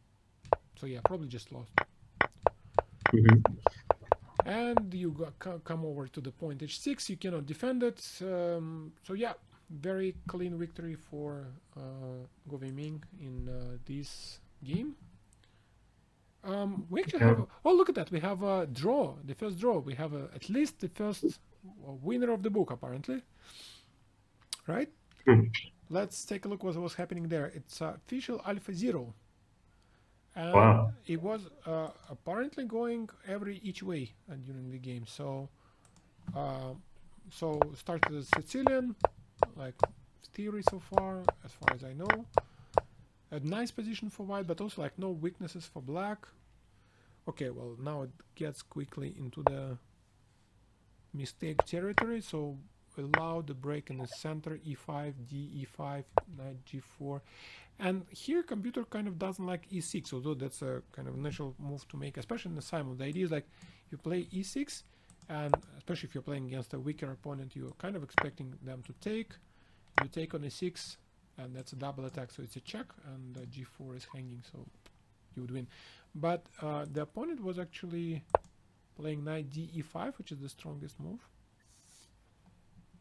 And after bishop f4, apparently black would even overtake the initiative by playing knight d. Knight d. I forget the names of the pieces very quickly. Queen d3, which is okay, funky, like not you, like everything is hanging, but it works. Right, so basically they go there, and white takes on e5, black takes on e2 in between, and white doesn't have enough time to kind of capture that. So basically that looks about equal. Lots of mistakes here from the computer point of view. Again, like I don't want to. These are logical moves, at least as far as I'm concerned. Like I don't understand why that is a blunder. Let's see. Knight e5 is supposed to be a blunder because of e takes f7. Maybe because like you just take on b7 after that, right? Interesting. And yeah, okay. And we got to the point where white kind of got overextended. So at around move 20, white is down a pawn, and then basically. But yeah, it's debatable if it's ever worse, you know, because that beautiful square on e4 for the knight, the weak pawn structure, I think he has terrific compensation here. Yeah, maybe. Well, it's not that bad. I mean, like it's. No, okay. Well, okay. I'm. Computer says it's -2, so it is that. It's like you're like that's the problem of. 2 pawns at some point, yeah. No, I think like there is. I think the point is after a3, 22nd move, black had rook c4. Rook c4, yeah. That's a good idea. After exchanges, I think the point is like you say, you go knight e2. There's maybe something like bishop b2 somewhere at the end, or maybe like black just double. I don't know. Anyway, it doesn't look that bad to me, but okay, it's bad. Yeah. But you know the most interesting thing, like after black won the second pawn. This is a very interesting mistake. This bishop d4, this materialistic approach. Yeah, you allow that knight to e4. The two active rooks on the d file and c file is just not the kind of move you want to play. And suddenly white is not worse, despite being 2 pawns down, remember, right? Yeah, amazing. So like, and here, like for example, on the move 27, computer agitates for like a4, a5, b8, rook b1. Yeah, and basically white is perfectly well, maybe even for choice, because like the bishop there is kind of on the offside. Anyway, so it continued for a while. So h6, h4, like white kind of controlled everything for a while. There was a moment where white. Yeah, so actually when we looked at the game, and black managed to get the bishop to d4 and still had the 2 pawns, black was winning, but he should have played bishop b6, which I saw during the game, but it's like it's not an obvious move, like to cover the invasion from c7 and basically also kick back the knight from a5, which is otherwise black rook is tied to the defense, like so white is attacking the pawn on b7, and that's why the rook do after knight c4? Let's say bishop b6, knight c4. What does he do? you just drop back Just c7.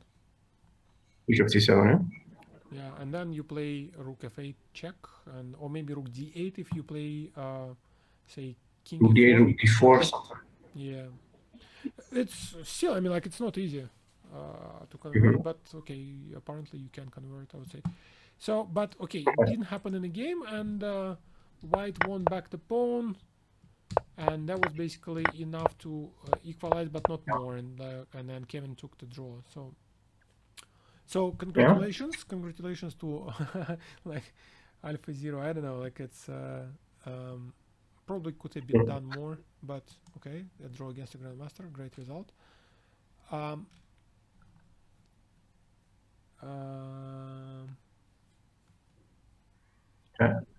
Right. So what's happening on the last board? Do you understand what's happening on the last board?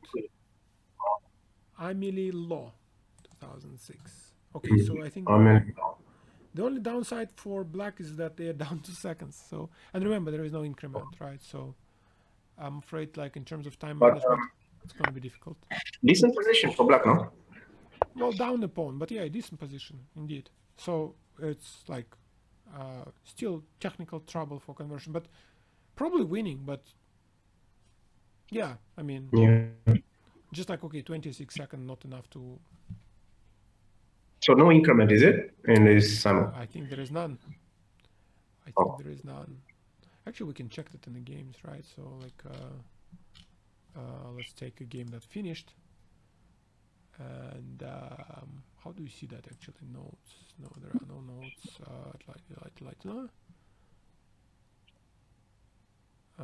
How do you see the game? No, I think there is no increment. Huh? Standard time. No, I think there was no increment. I think that was the plan from the very beginning, because I think we wanted to also make sure that there is no that we can finish at like some time rather than you know, with the increment it might drag forever. But yeah, okay, we'll find it out. We'll find it out in 26 seconds later on for black. Right. So I think 5 games that are still being played on the first board. Kevin is clearly winning. Extra pawn and like they're just rolling. Done. Draw. Aaron Limt is, I think, yeah, also like resigned.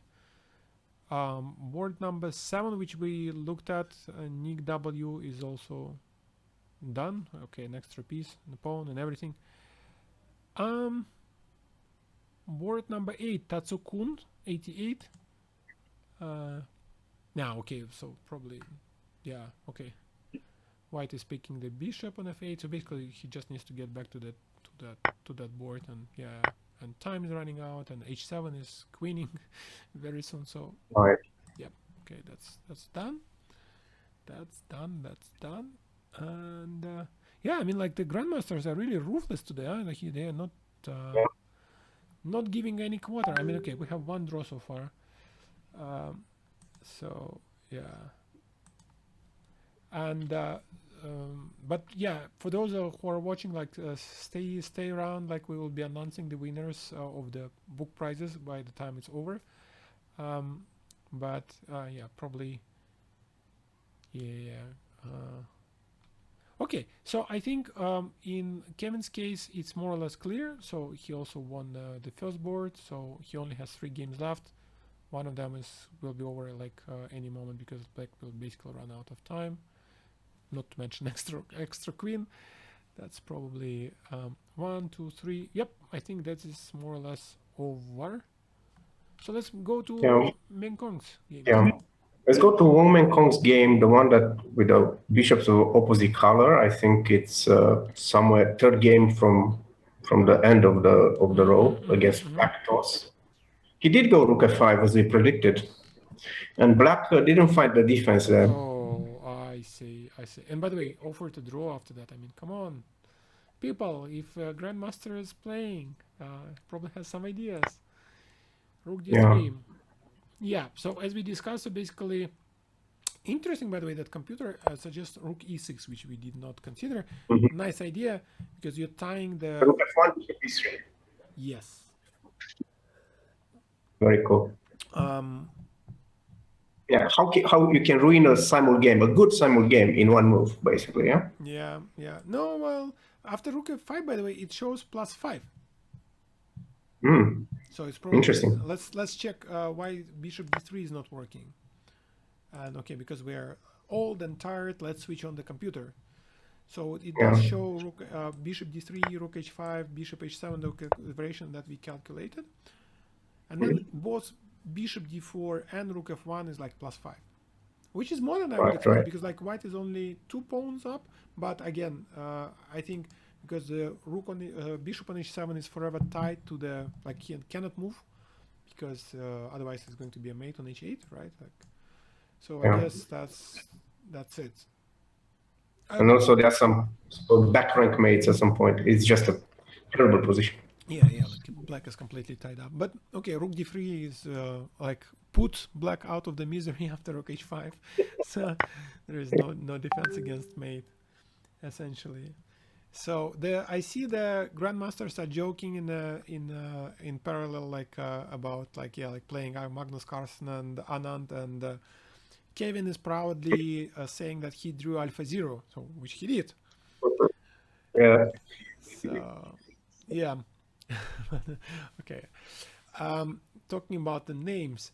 So let's look at all the games that are still in play for Meng Kong. Interesting turnaround with the super nice guy, huh? Was that at King's Indian? It was that King's Indian. That could be I don't know exactly how he looks for white, but could be a tough end. No, but white is winning. Okay, but no? It's finished, yeah? G3 is hanging. I don't see how to defend it. Yeah, so no. And by the way, knight on h2 is... Yeah, it's trapped. You can't even sacrifice exchange because your knight is trapped. So I think it's okay. So you basically take on g3 and you walk over and pick up the knight, and that's it. It's interesting. Let's look how it happened. So we left the game around 24th move, and black basically exchanged. Oh, and after f3, okay. After f3, I don't know why you would play knight h2. I mean, okay, you're attacking your pawn, yes. You definitely go e3, yeah? E3 is the place to be. Very instructive mistakes. Oh, I mean, you even go back to f6 if you want to, but that's also fine. You can then exchange everything on g8 and play on. Yeah. Maybe, by the way, e3 is not even as good as it sounds. But okay. But it's more, centralize the piece. I think we note a lot of mistakes about grabbing pawns and stuff like that, yeah? So he wanted to attack the f3 pawn. But he got stuck there. He got really stuck there. Yeah, exactly. And so rook g3, I mean, okay, it's a good idea, but it just doesn't work. It just doesn't work. White blockaded that, and the knight is still stuck. And then took a long way out. So yeah, that's a really nice maneuver by the grandmaster, right? So knight d1, knight e3, knight a5. Okay, right. He has all the time in the world. So basically, he can afford it. Does he have time to? Yeah, he doesn't have time to.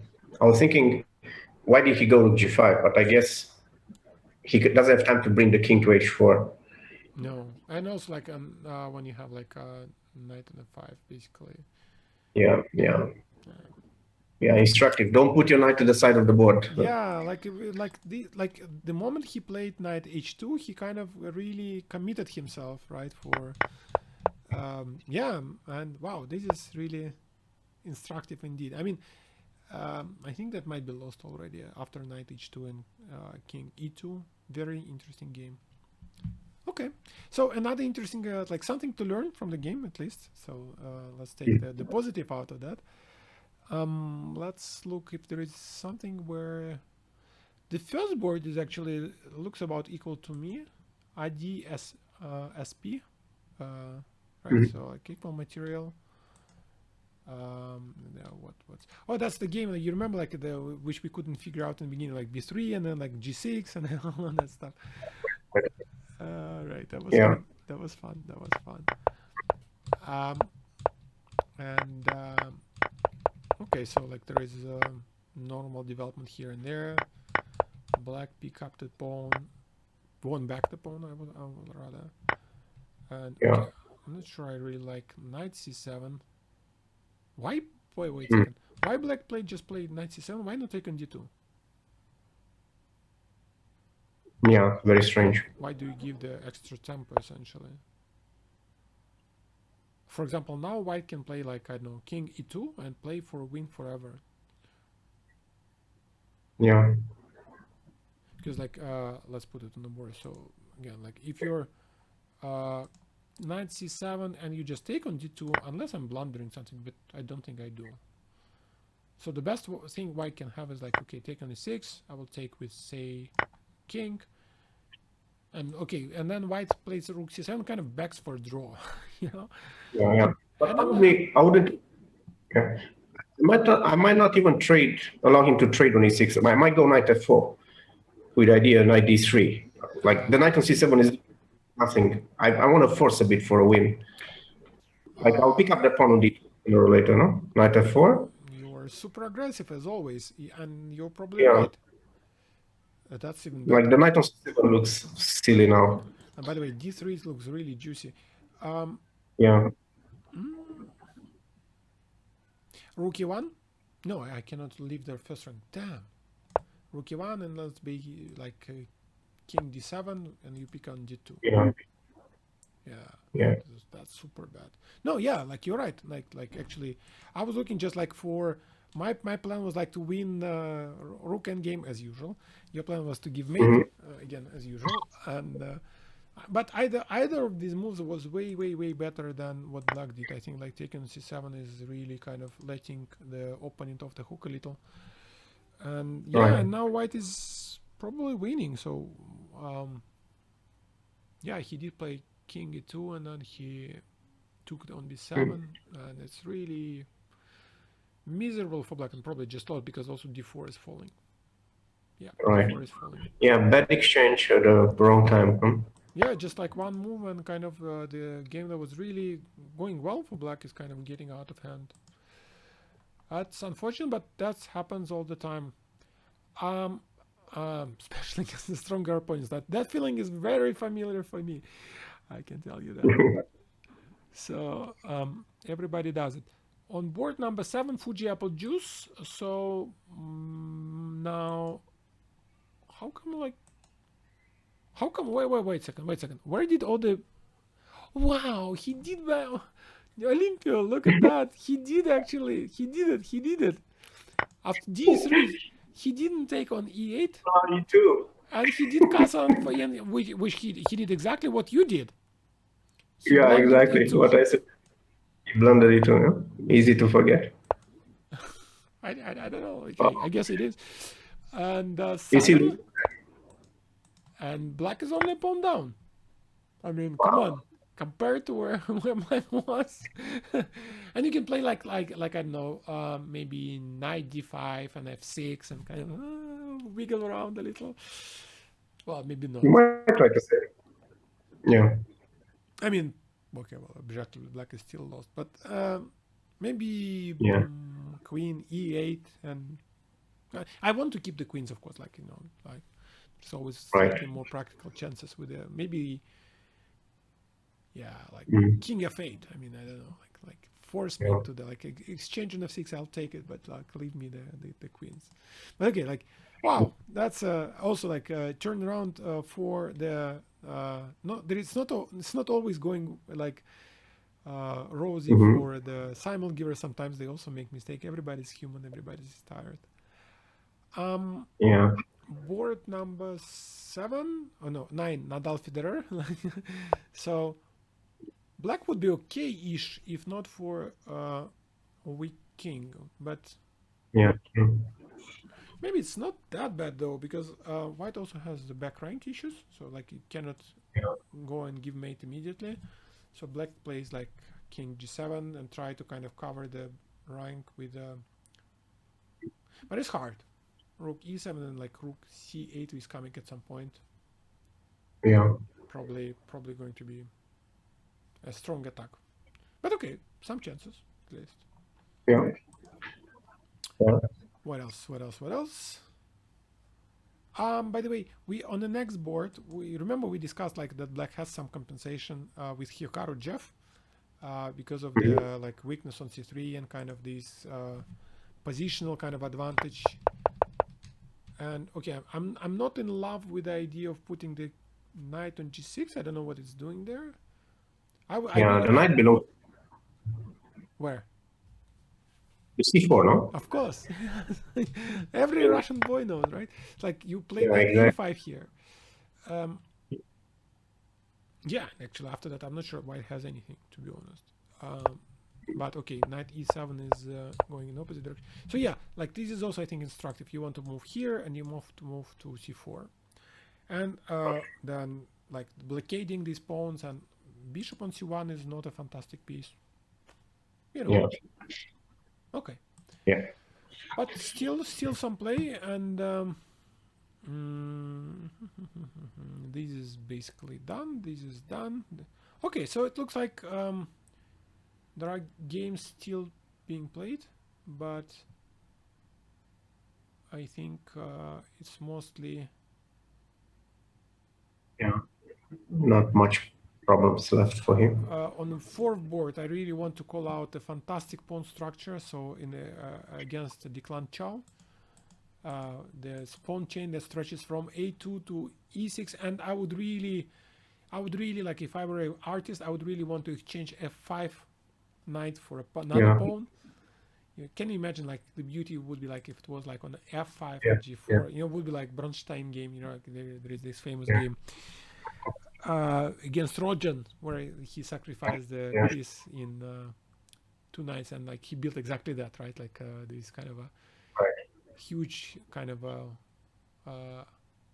wave breaker or whatever it is. Right. Okay, but yeah, I think it's actually there are some games that black still has like practical chances, right? But most of them are probably going to be over relatively quickly. So what do we have there? Let's see what Kevin does in the meantime. Yeah, let's start with the last board at Kevin, if you don't mind. Sure. I'm in law, right? It looks like a complete mess over there. Yeah. From the beginning? No. I think we saw after 96 towards the end. Rook a3, g4. You know the interesting thing? Computer actually evaluates it at 0-0. Wow. So like that. Yeah, that knight is a fantastic piece, huh? Yeah. So.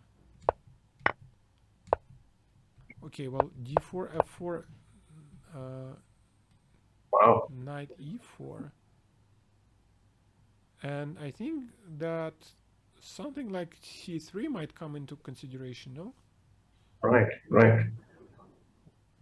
Let's put it on. The game finished or is still going on? It's still going on, right? No, it's finished. Like black ran out of time. That's the thing. But yeah, okay. C3 is actually a good idea, so I was right. But so taking on e6 is out of question, so that probably must be a draw.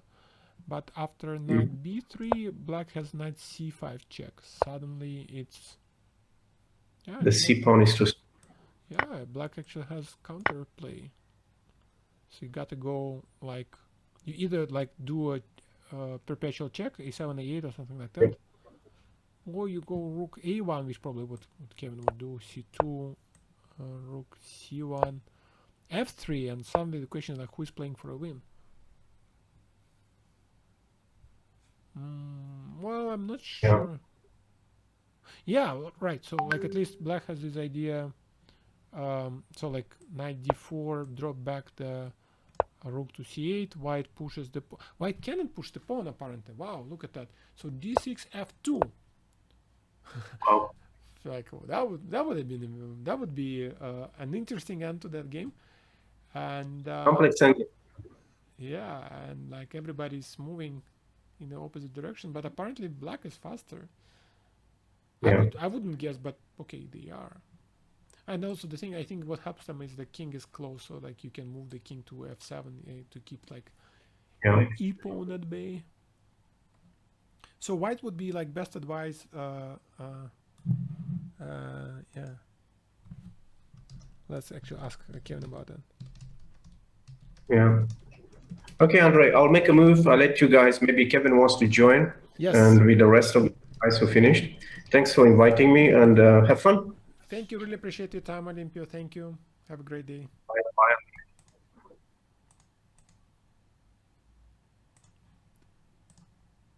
Okay, and now I'm back again on my own. Let me just make sure that I remove this part. Okay.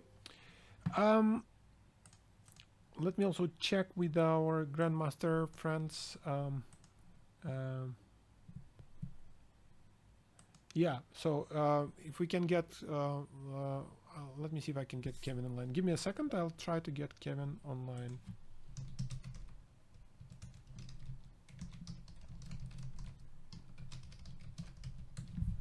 Lovely. I'll mute myself for a moment while I'm doing that.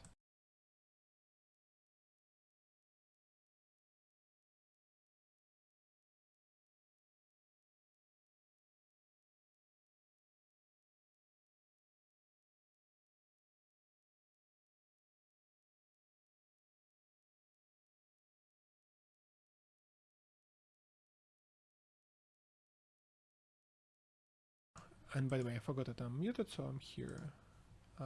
Okay. There is 1 draw and 15 wins for Kevin.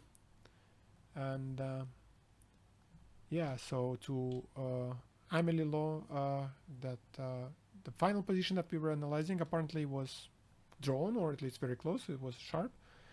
Okay, and we have Kevin online. Maybe that will be we will be able to ask him. Give me a second while I'm setting everything up.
Okay, so let's welcome Grandmaster Kevin Goh Wei Ming to our stream. And so first of all, congratulations with going through the simul and without losses, with very interesting games, without managing your time very well and everything. I wanted to actually start by asking you about one of the games that just was one of the last to finish, and I don't know if you saw that. We were just chatting with Olympio, who was just on the stream, about the game with Amelie Law on the last board. The black ran out of time, so that's unfortunate. But like, what do you think about the final position? No, I mean, at the point when I played king e3, Uh-huh. So she had that counterplay with f5 and g4. I think the position was drawn. Yeah. Because of this annoying resource with knight f4 check. So I was trying to like harmonize my pieces. Yeah, put my knight on. I want to go knight b3 badly, but it doesn't work. Right. Knight f4 check was a big problem. So instead of king e3, I could have played knight to b3. Okay. But there was knight f4 with the idea that if the king goes ever to c2, there is some problems with knight e2. Knight e2, and then you cannot defend it both c3 and d4, Yeah. something like that. Okay. But even if you don't go knight f4, there's also f4, which is like problematic. I mean, I couldn't move my rooks. I wanted to go rook a6 or rook a7. Yeah. I was thinking that would work, but it apparently does. But there's always knight f4. I think that, again, this knight f4 resource is pretty strong. Yeah. So you didn't So for see when example, you're changing on g5, I think, right? No, I was not perfect. Firstly, I think black played very well, and I didn't deserve to win a pawn. Okay. But I mean, even when I took the pawn, I felt that black should have enough counterplay anyway. I felt this was drawn, but of course, her time was running down, and I had to try to find the most tricky way to. Of course. But yeah, I mean, I think like it's really kudos to the for playing the game. So it's really an interesting battle from the beginning to the very end. And I was only like watching, like we were switching from one game to another, but I think like we were looking at with Olympia the position when you had already an extra pawn and the king on d3, and we were thinking like black has this knight on a6 and like f4, or maybe knight f4 or whatever. And yeah, it turned out to be more difficult for white. I mean, like it's relatively passive pieces, so yeah, interesting. Yeah, I suspect the final position was still drawn because after king e4, it looks like my central pass pawns are strong, but I think she has c3. Yes, we also were analyzing c3. Yes. Yeah, what I forgot was at first I thought knight b3 works, and then there was knight c5 check, because yes. if I could play knight c1, then my pawns will start running. But knight c5. You have to because of knight c5, I think I have to scramble to make a draw after that. Somehow. Yeah. So like, okay, like we cheated a little here because we were, tired and old, and I cannot calculate anyway, famously. But apparently, so like the easiest way is just you can start checking on a7, a8 for whatever reason, or you can still play rook a1 and rook c1, and it's still a draw, but it's not trivial. Yeah, I wanted to go rook a1 here. That was my intention. So rook a1 and c2 and rook c1, and I think the point was like at some point of like you need to keep the king relatively close to these f3 g4 pawns or something to that effect. But so I think you can just kind of say f3 king s3, like g6 king s3 h3, like break down the pawns, and like okay, and then you draw. But okay, so what else? Like tell us like maybe a little bit what are your impressions, and remember like we also have books to give away, so maybe it's already a time where you can kind of call out some of the people that really made a positive impression, like the play or like the interesting games or anything. Yeah, like firstly, of course, I was completely lost against Alpha Zero. I had no chance. Well, against Alpha Zero, it wouldn't be surprised. As the name suggests, yes. But I mean, I meant it as a joke. But of course, that game I must have been lost because I think I rushed with this e5, e6. I shouldn't have rushed it. I regret it because even though, like even this e4 square with the knight is just an illusion. The compensation wasn't enough for the pawn. And then I lost the second pawn. Yeah. And I think at the point I must have been totally lost. But he gave me a chance with this b5. I won back a pawn, and then I managed to save a draw. But the position should have been lost. Yeah, I guess it was back and forth, to be honest. Like even when you were 2 pawns down, but your knight was on e4, I think there was still probably kind of enough compensation. Almost. I mean, computer might think whatever it might think. But I think during the game, the one place I saw, and by the way, that computer confirms, is that black should have dropped the bishop back to b6 to kind of kick out your knight from a5, and then also to then like untangle the rook from b8 right? So like around move 35. But okay, that's not trivial. Like the bishop optically looks very good on d4, right? And then like, you would need to move it like I think all the way to c7. Like it's not an obvious move, but it's a good move like to consolidate your pieces and kind of get your rook into the game, right? And after that, like when like as you said, like when you got the pawn back, it already became perfectly okay. Okay. I mean, I was still trying to see how I could play for the win. Because if I could win the b5 pawn, then we're in the game. Right. But because rook c4, rook c4 was strong, it more or less forces liquidates the position. If I don't take the bishop, I probably will lose the game. So, I see. Yeah. Probably. Because there's this mating idea of rook c3 and rook e3. So that was a bit of a concern. Well, it doesn't work when your bishop is there. Sorry, your knight is there. But okay, yeah, it's like it's. No, I mean, white goes knight a5.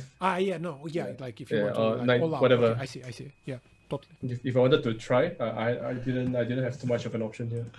Right. That was probably too ambitious. Yeah. That makes sense. Yeah. Okay. So, what other games were interesting from your point of view?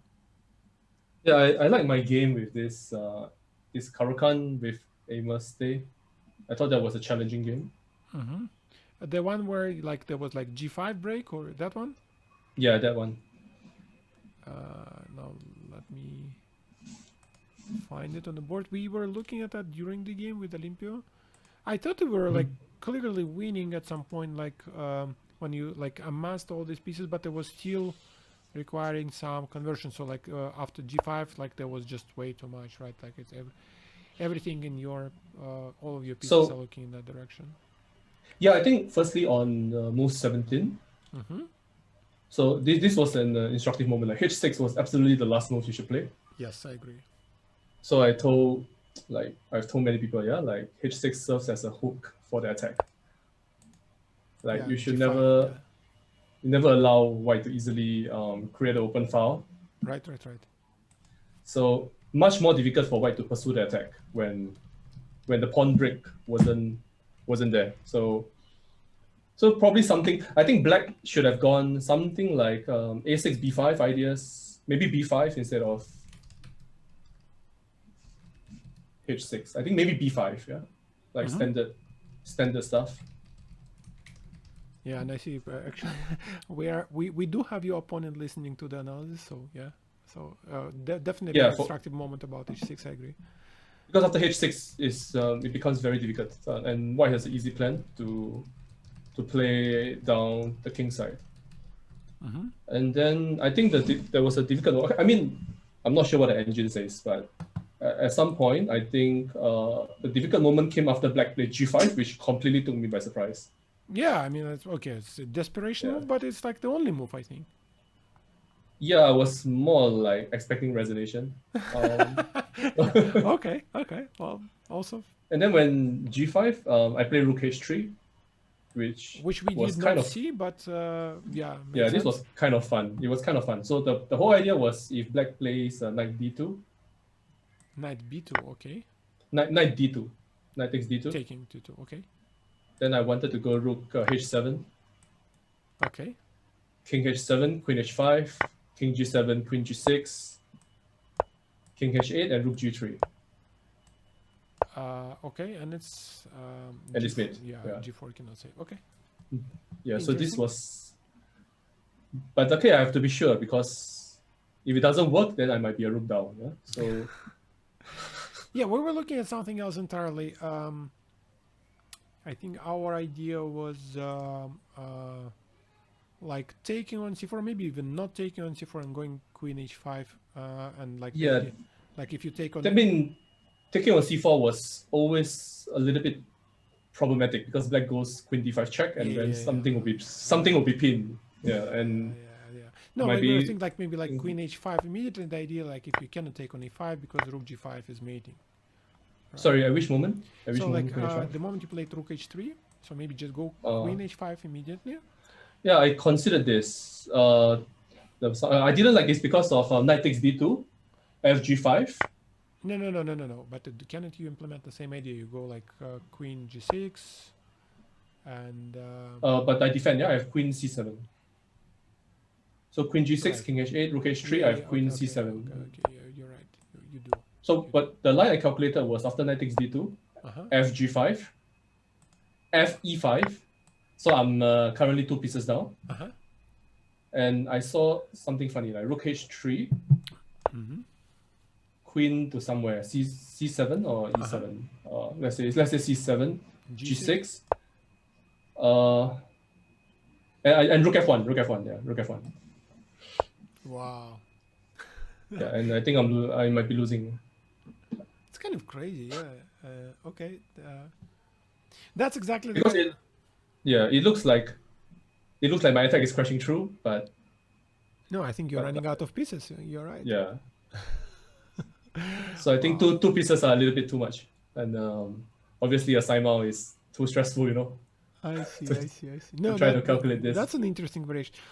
I think you might be still winning, by the way, in the final position anyway, because like you can take on h7 and you can take on f1, go queen f3 back.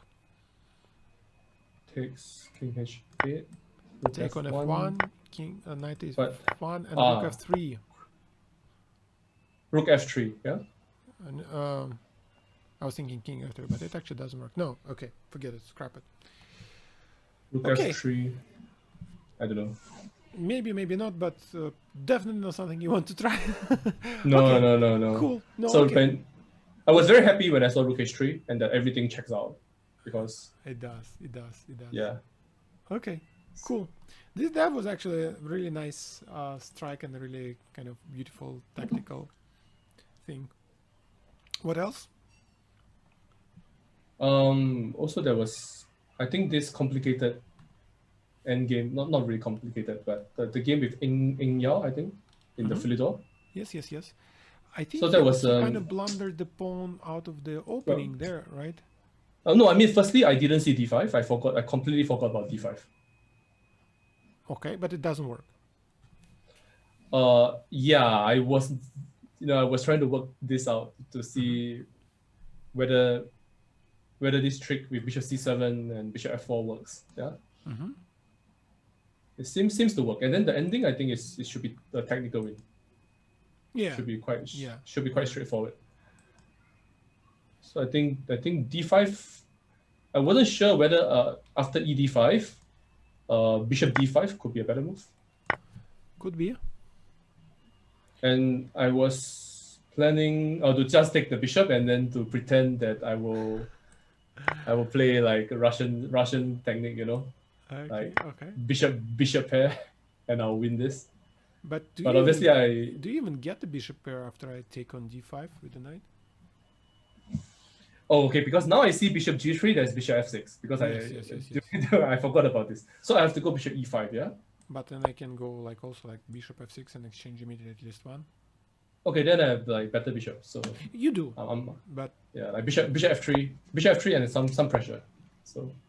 Actually, you. No. I can isolate the pawn. Yeah.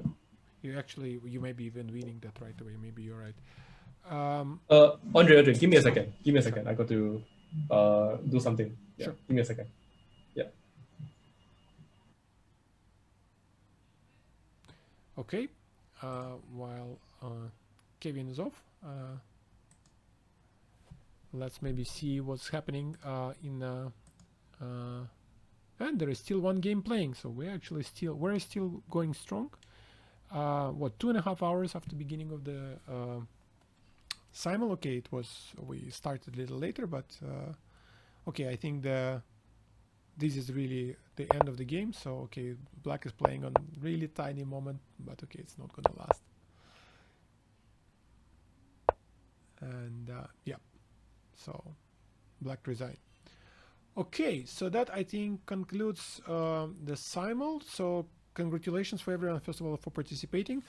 Singaporean GMs actually didn't yield much, I'm afraid, right, to everyone who participated. But so like there is 16 wins for Wong Meng Kong and also for 15 straight wins for Gong Qianyun. And Kevin actually was kind enough to give half a point. and that's about it. Which is okay. Well, we on the other hand, we must say that we saw a couple of games where probably that should have gone the other way. Okay, so that's also true. That definitely they were very well played games, and like some of you probably missed the chances to deliver like a knockout blow, but that's okay. I mean, this is chess, and very strong oppositions or grandmasters are really difficult to beat, even like when they are in a much worse position. That's why they're grandmasters. But yeah, so I think so a couple of words, like I don't know if Kevin is getting back to us, but just like wanted to say thank you for everyone for participating. I want to also thank the organizers. So it has not been so easy, and even like we went through some technical issues in the beginning. Apologies for that. We hope that everyone enjoyed the time with playing the Grandmasters. Once again, I want to kind of call out Asian Civilization Museum, and if you haven't been there before, definitely recommend you to visit. Like as I was saying, like one of my favorite places in Singapore.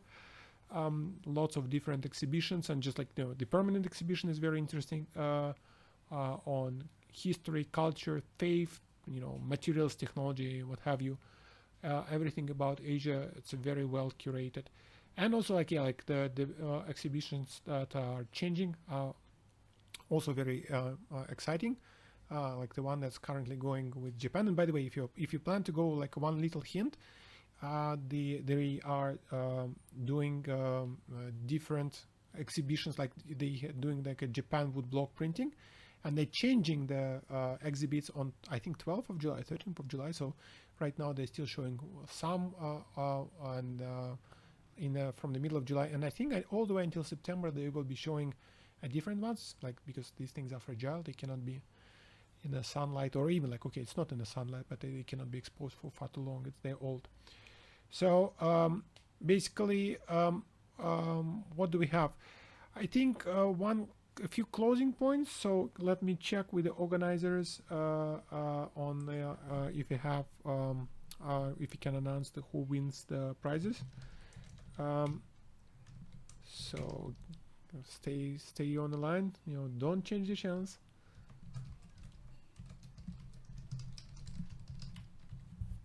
And you can probably hear me frantically typing. Okay.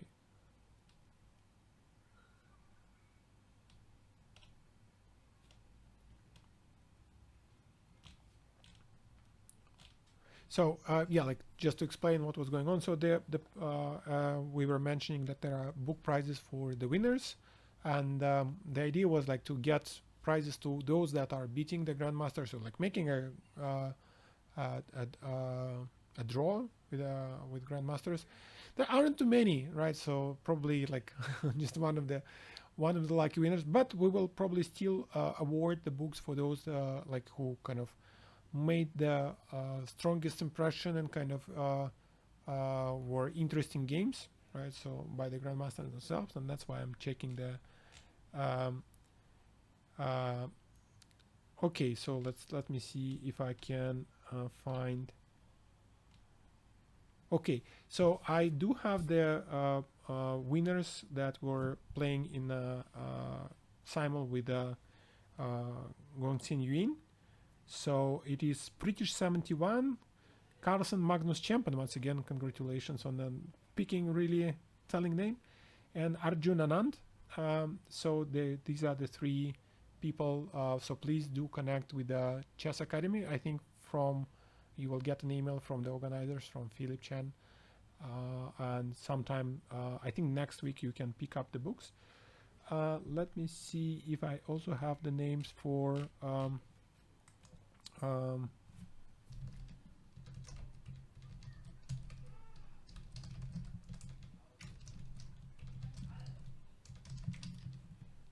okay.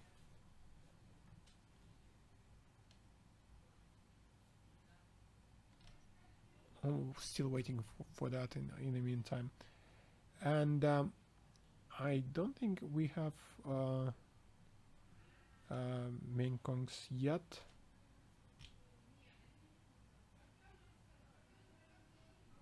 Right. So I think maybe you know, instead of keeping you all waiting for me to announce it online, what we should probably do instead is we will connect with you after the simul, and so the organizers will send another email to the lucky winners.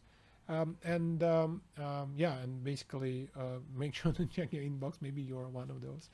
So definitely, like I think like the only one that probably the official Alpha Zero, and like, yeah, we really do have a lineup like Magnus Carlsen and Alpha Zero. As the only person who drew the Grandmaster, definitely should be in that list. And for the rest of the players, so please stay tuned, and you'll get the updates by email.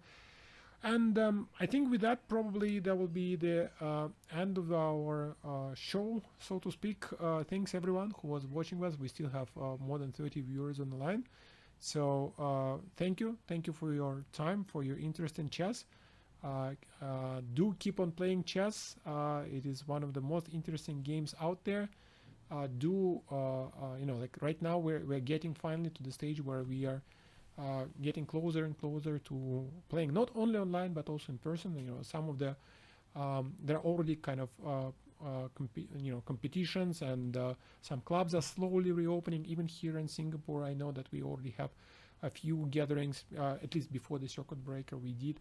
And so definitely take your time to learn. So for example, if you play today in a simul, take it as a learning experiences. You know, even if you didn't win, you definitely learned something playing these grandmasters, and you know, they're very strong players. And yeah, so definitely something for you to kind of cherish and learn from.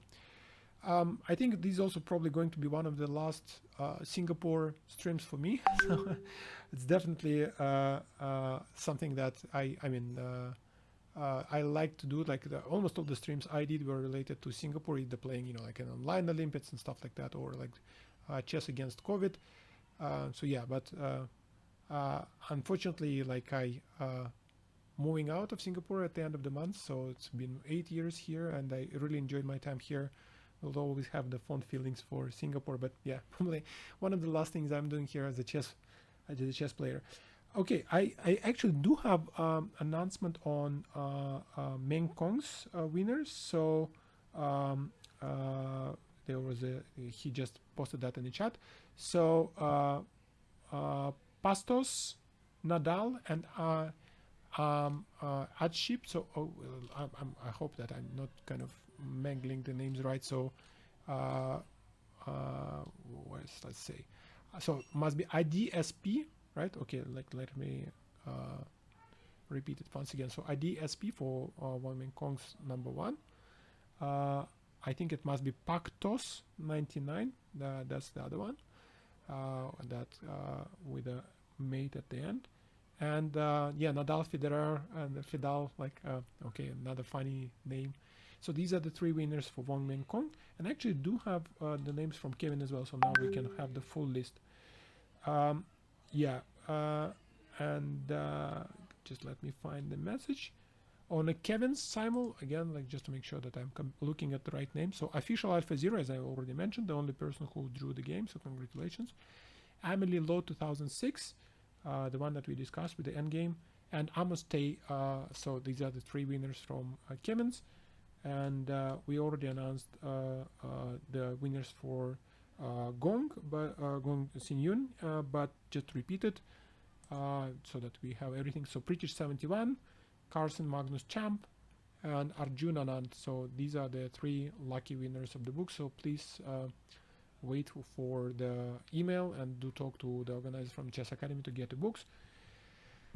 This is it, folks. Thanks everyone. It's been a lovely session. It was really I really enjoyed, you know, covering these simul. I hope you enjoyed it too. So definitely something for us to it's a great stuff to do on a Sunday afternoon after all. Thanks everyone, and that's the end of the stream. Thanks for today, and have fun playing chess.